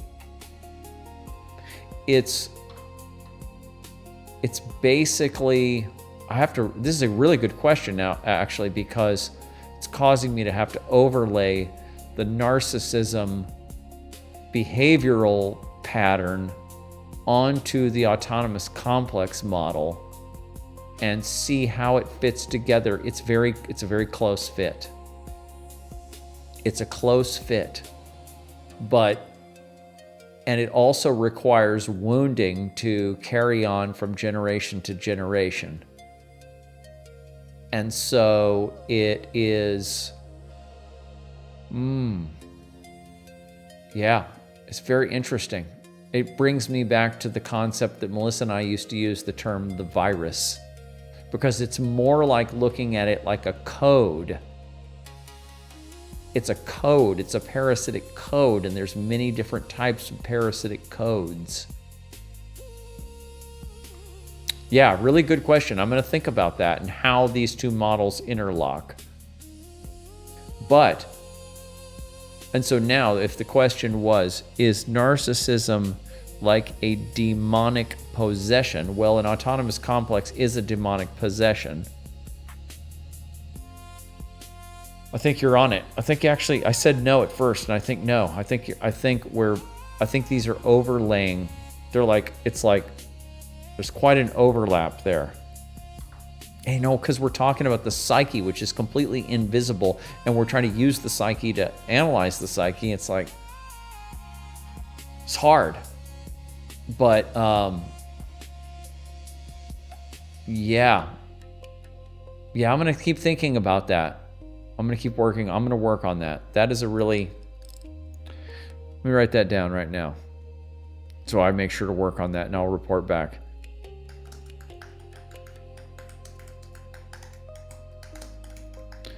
Is narcissism caused by an autonomous complex? Yeah.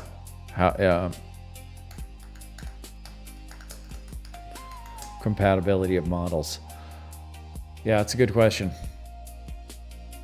Yeah, because where you have these kinds of features where it takes trauma to pass it on. So there's a genetic and epigenetic side, and then there's a behavioral side.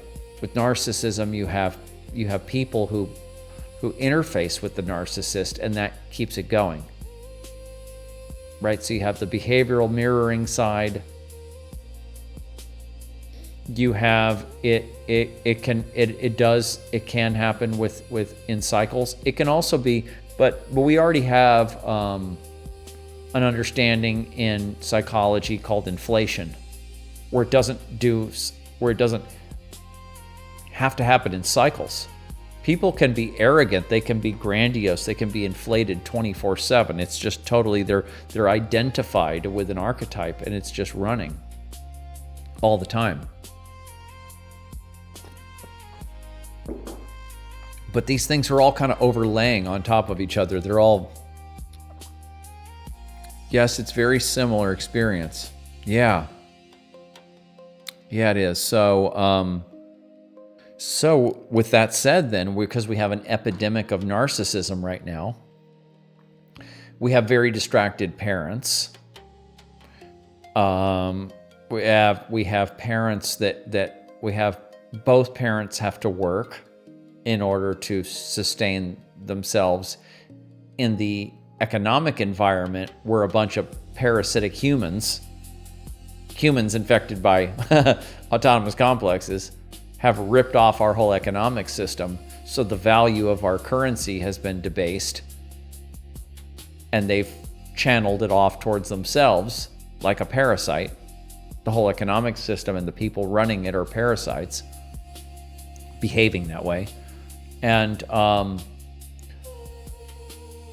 so now two family members have to work, and so they have to put the child in daycare. And then it's well established that people who are genetically linked to children are far better caretakers. There's more mirroring going on. There's more emotional resonance with genetically linked caretakers. And so the kids are in school more often. The parents are distracted. They're working, or they're distracted now with the devices and everything. They're not only distracted by work or taken away from the family by work, but they're distracted by the devices and all of that. And then they're stressed out. And so you have a developmental trauma environment. Modern, fast-paced society is an environment of developmental trauma, an environment that gives rise to it.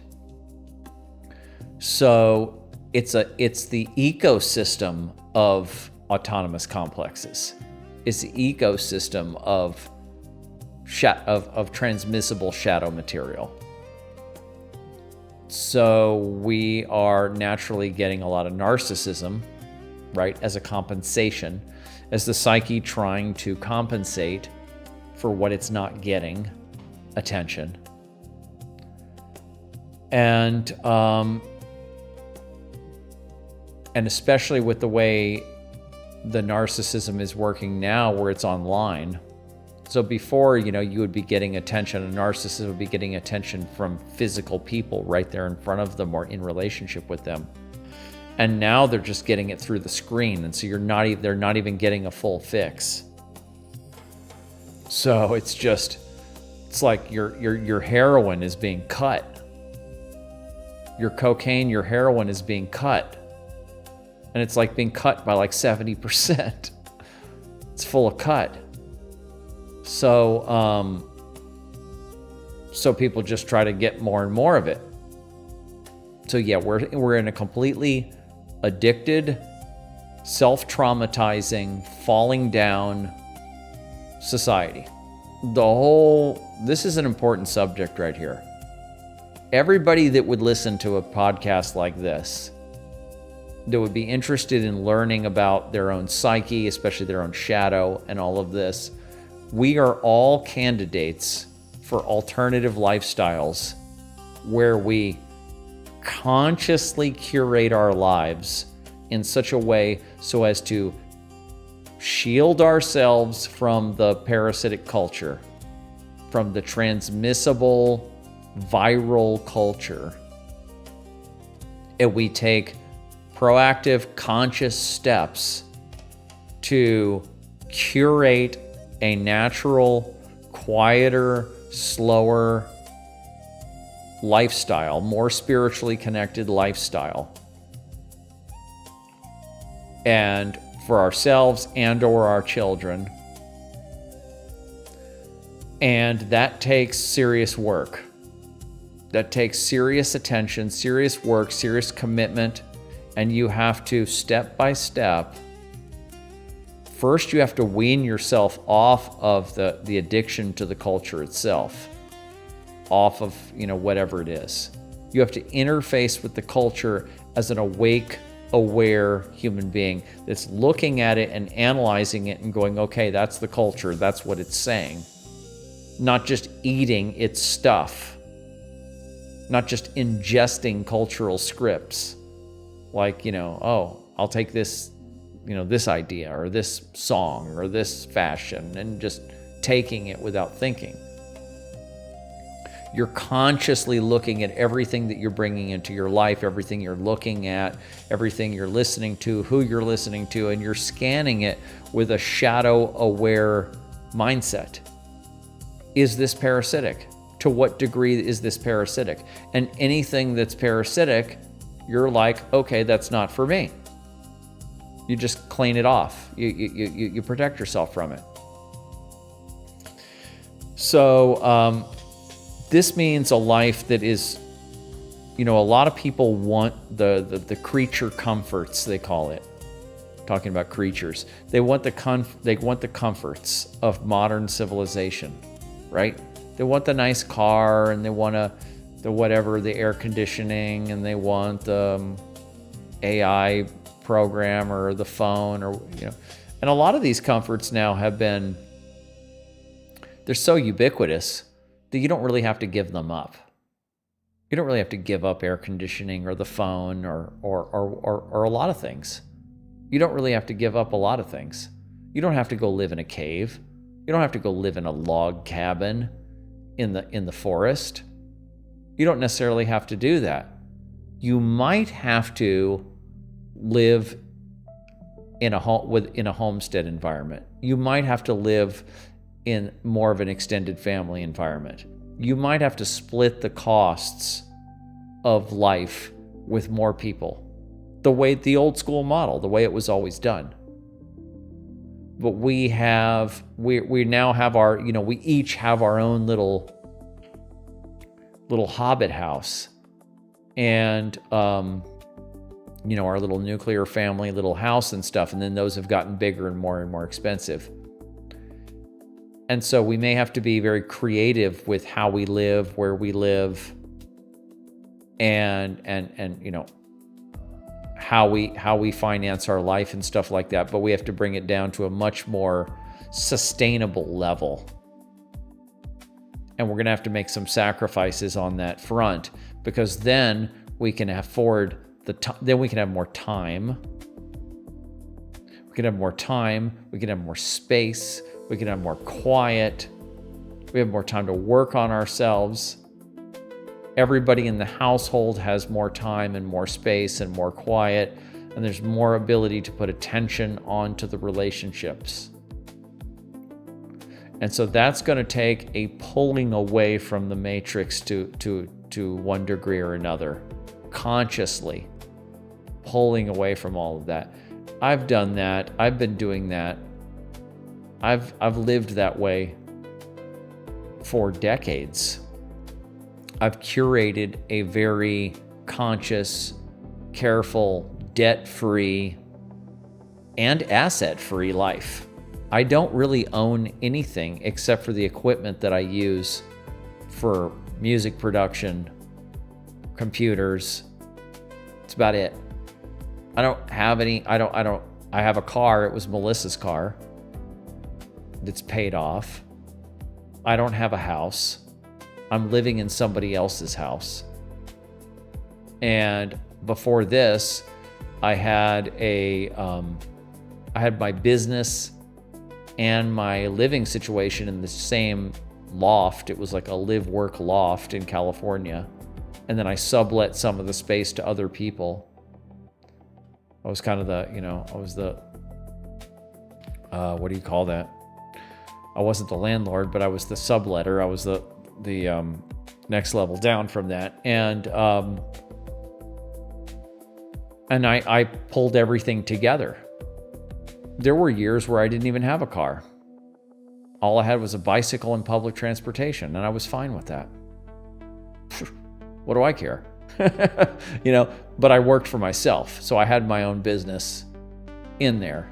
And then when Melissa came around, we started using her car and stuff. It's great to have a car, obviously. I don't want to go back, but I can, right? The most important thing to me is my inner state. My inner state and my relationships are the most important thing. Being creative and having the time and space to be creative and to be healthy, to eat healthy. I eat incredibly healthy.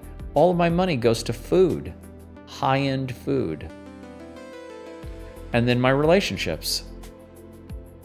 Having super high integrity, transparent, self-responsible relationships. The relationships and the creativity, and then taking care of myself, going to the gym, eating right. That's the most important. Having my spiritual practice, having time to have a spiritual practice. That's how I live. I don't need all that other stuff. This is more of a, you could say, monastic kind of way of living. And the kind of people that would listen to a show like this, this might work for them. We're the ones who have the potential to heal ourselves and to evolve ourselves from the inside out, because we don't need to do what everybody else is doing. What everybody else is doing is crashing. And they're just doing it because they're just running the same program, because they're not looking, hey, wait a minute, what program am I running here? Maybe I don't need to run this program anymore. They're not doing that. They're just so stuck in the matrix and the culture that they're just in the rat race, just running around without thinking. We're not doing that. This is a different way of living. This is an outsider way of living. I'm not saying go live completely in the woods, but live on the edge of the matrix and do it very, very consciously. Minimalist, yes. I'm a minimalist, efficient, minimalist, natural life. I'll never live any other way.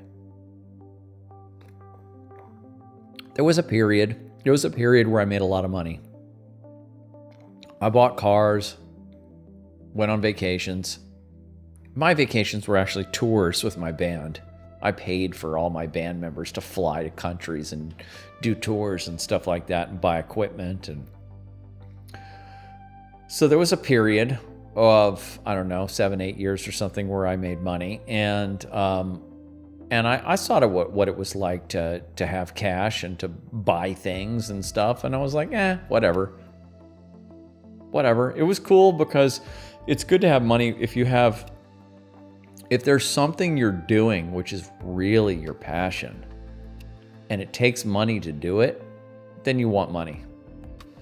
But if what you're doing doesn't require a whole lot of money, then you don't really need it.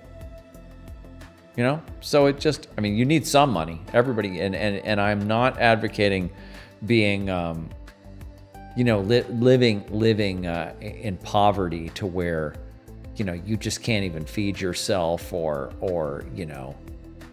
go to the dentist or anything like that, or just live like a homeless person. I'm not saying that.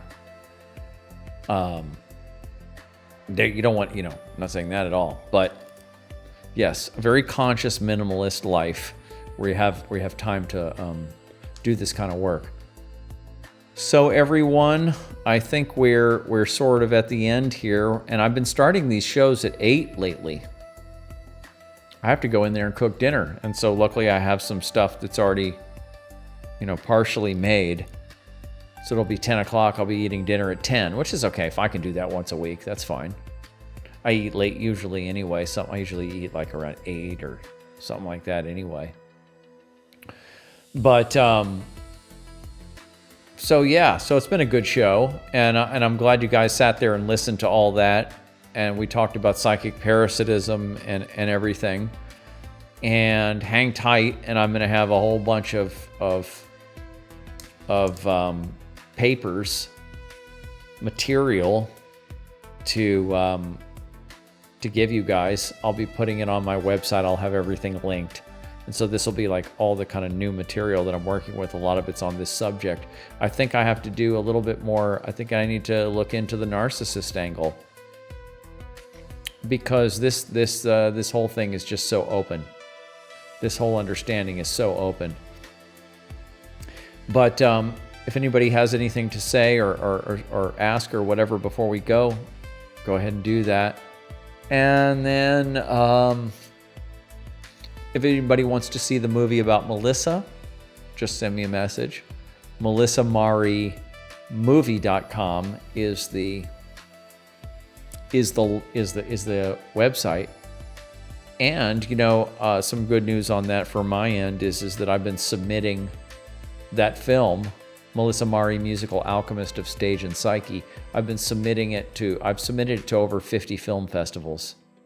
This is my first movie, and I found out about how the whole film festival situation works. There's websites, especially one called Film Freeway, and they work with the indie movie industry. And basically you can find film festivals, they can find you and you can find them through that system. And it's usually pretty inexpensive to submit to these festivals, most of them, except for the big ones.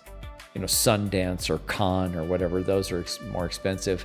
But I've been submitting to those, and I've actually already won some awards with some very small festivals.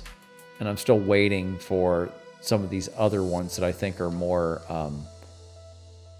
I'm hoping to. We'll see. I won't say anything more, but there's some ones that I'm hoping will honor the film with some kind of an award, and so that'll be cool. Because the main reason why I want any kind of awards on this film is because once I get an award or more than one award through a film festival that has some notoriety, then now that gives Melissa's name notoriety is what it does. And then I can make a Wikipedia page for her. I can have an IMDb page for the film and all of that, and so I'm basically that's kind of my goal, is not just to share Melissa's life and her way of being with people, but to be able to create an infinite record of her music, of how, everything about her whole persona, so to speak. I want her to have a living online, database of all of her works and everything, and information, encyclopedia entries and all of that about her, so that people can always just go, who is Melissa Mari? And you can always just find websites, Wikipedia entries, or whatever the new version will be, information on Melissa. You'll be able to see films on her, and that will just go down in history. I did not want Melissa, who's a very important person, who's very esoteric and did not become, culturally popular, but she's a very important human. I didn't want her to just get kind of washed away in the culture. And it's very important to me to establish her in the culture. And so, so that's kind of what I've been doing here, and so that's coming along. Are mental illnesses autonomous complexes? No. A mental illness is just, there's 1,000 different, diagnoses, right? The DSM, right? So there's a 1,000 different syndromes and types of anxieties and phobias and modes of depression and all of that. Those are psychological dysfunctions that are rooted in difficult environments and difficult childhoods, in genetic propensities and all of that. It's like, just, look out in the, in the natural world, there's all kinds of ways in which organisms can be harmed, or organisms can be become dysfunctional in 1,000 different ways. But an autonomous complex is a parasitic, self-replicating system with agency, and it's sort of trying to self-replicate like a parasite. But mental illnesses can be completely passive and have no parasitic function whatsoever. You can suffer from depression or whatever, and it can be passed on genetically, but it's not a complex that's, trying to traumatize another person actively so that they'll be depressed. Or somebody with OCD or whatever, it's not an active parasitic complex. So no, mental illnesses are just the 1,000 different ways in which the psyche can be dysfunctional for all kinds of natural reasons. Mental illnesses are going to be part of the environment of psyche for forever.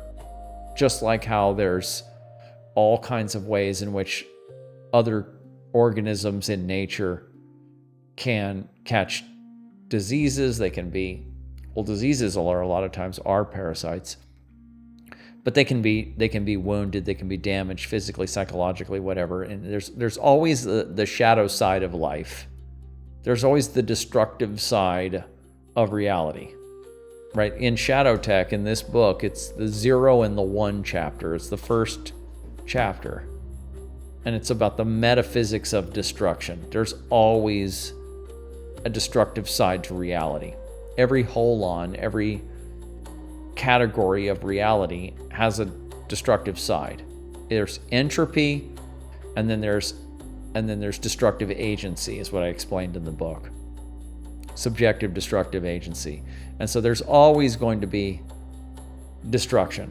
That's always going to be happening. It's going to be happening on the physical level and on the mental level. But there is not a necessity necessarily for autonomous complexes formed out of trauma, right?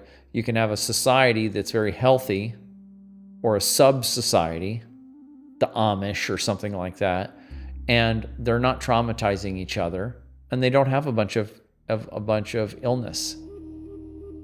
And there's also a lot of illness, psychic illness, mental illness that's caused by abuse and neglect that isn't parasitic. Abuse and neglect and abandonment and all of that is probably the major cause of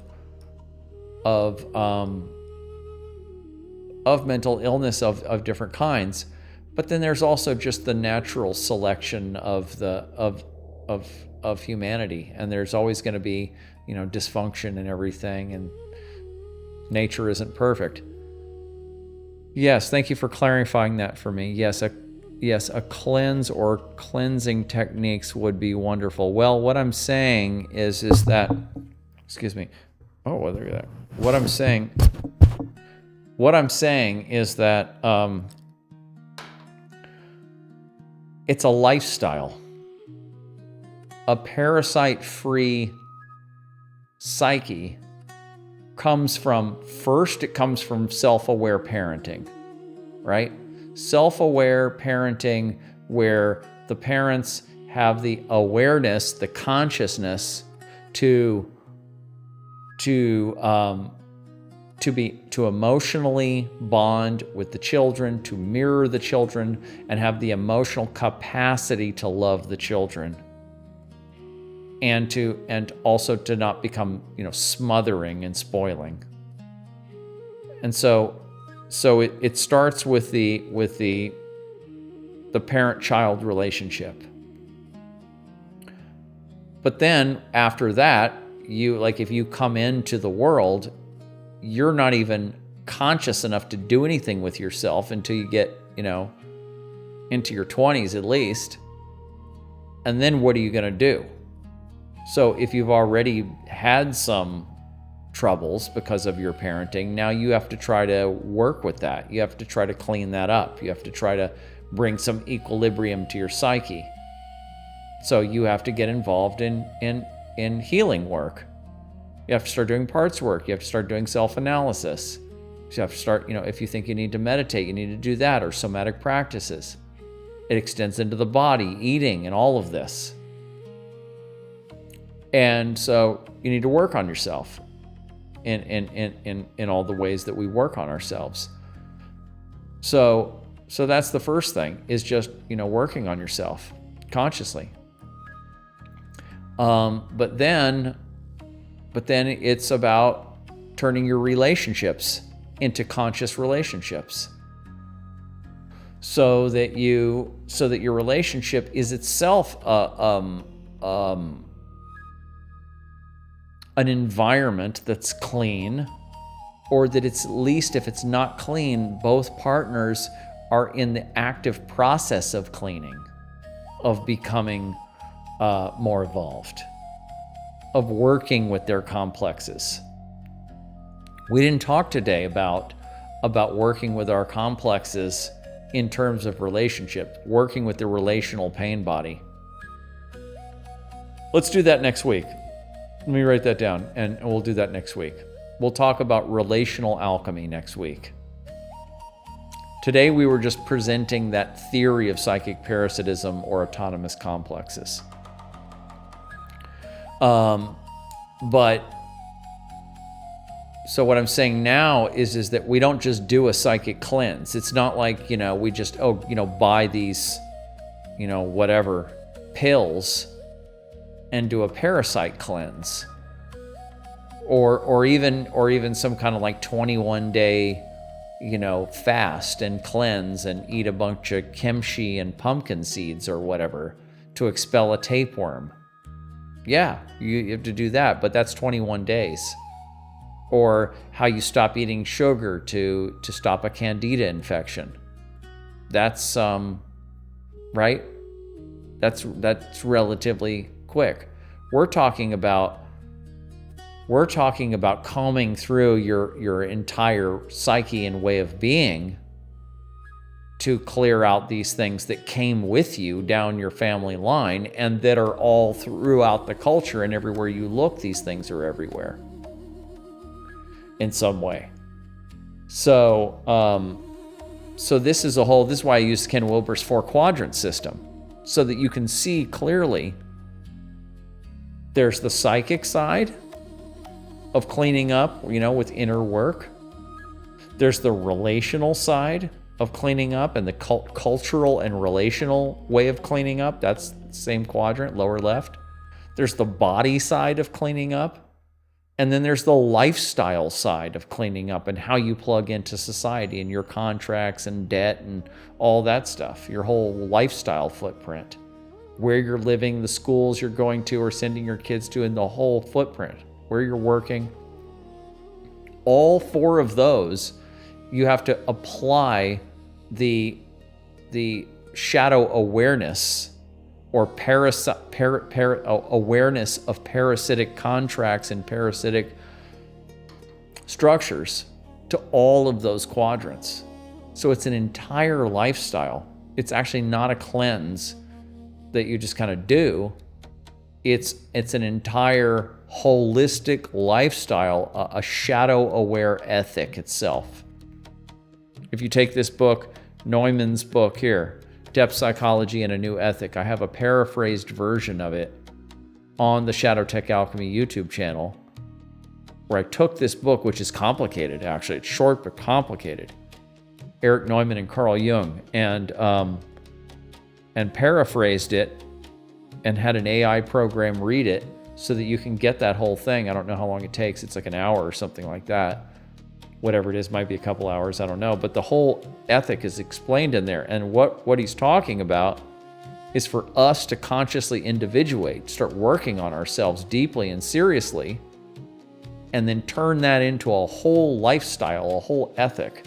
Instead of projecting our shadows or falling apart because of all these complexes, we're cleaning up and we're making that our lifestyle. That's our religion. Instead of just blaming everybody else and projecting our shadows onto everybody else, we're taking responsibility for it. We're cleaning up. We're making individuation, inner alchemy, our spiritual practice, and we're living like that. That's what was proposed in 1949, and nobody listened. So here we are, and we're all bloated with psychic parasites and mental illness of every kind and all kinds of physical syndromes and illnesses, and we're a wreck. The Americans, a lot of people, not just the Americans, all kinds of people, we're a wreck. So it's a whole way of life. Neumann's work, yes. Well, Neumann has a lot of work, and this particular book was just a little, because the Jungians didn't really deal with ethics that much. They stayed in the, even Jung was like really wide. He was always getting out of his lane. And he was always getting criticized because he was very mystical, and was getting out of his lane and all of that. So the Jungians have tried to not get in too far into the lane of religion and politics. They tried to stay out of politics and religion, even though what they do directly overlaps with politics and religion. But they tried to kind of stay in their lane. This book is where they went out of their lane and they went right into ethics and basically said to the Judeo-Christian, because the whole situation with, the whole religious situation was much more traditional in 1949, and we had just had World War II, and we had just committed these horrible atrocities on ourselves, which is all shadow projection, collective autonomous complexes. And so he said, we got to do something about this. We have to start. The religion that we have is not fixing this. Everybody calls themselves a Christian, and we have these ethics of turn the other cheek, or remove the log out of your own eye before you try to take the speck out of your brother's eye, and all of these Sermon on the Mount and all of this Christian ethics and stuff. But who listened to that? We had World War I and World War II, and we just killed tens of millions of people. No one listened. No one followed Jesus's words, the red letters in the Bible. We just threw it out the window. So what is it doing for us? And so he said, look, we Jungians, we are on this other path here. And they didn't reject Christianity or anything. They just said, we have another interpretation. And we're going to take responsibility for our own shadows instead of projecting them onto Germans or Jews or Italians or whatever group. We're going to take responsibility for it, and we're going to start. Well, actually, Neumann didn't say we're going to do that. He said we need to do that. He was looking for people to agree and for a movement to form around that, and it didn't happen. And now I'm sitting here trying to say the same thing.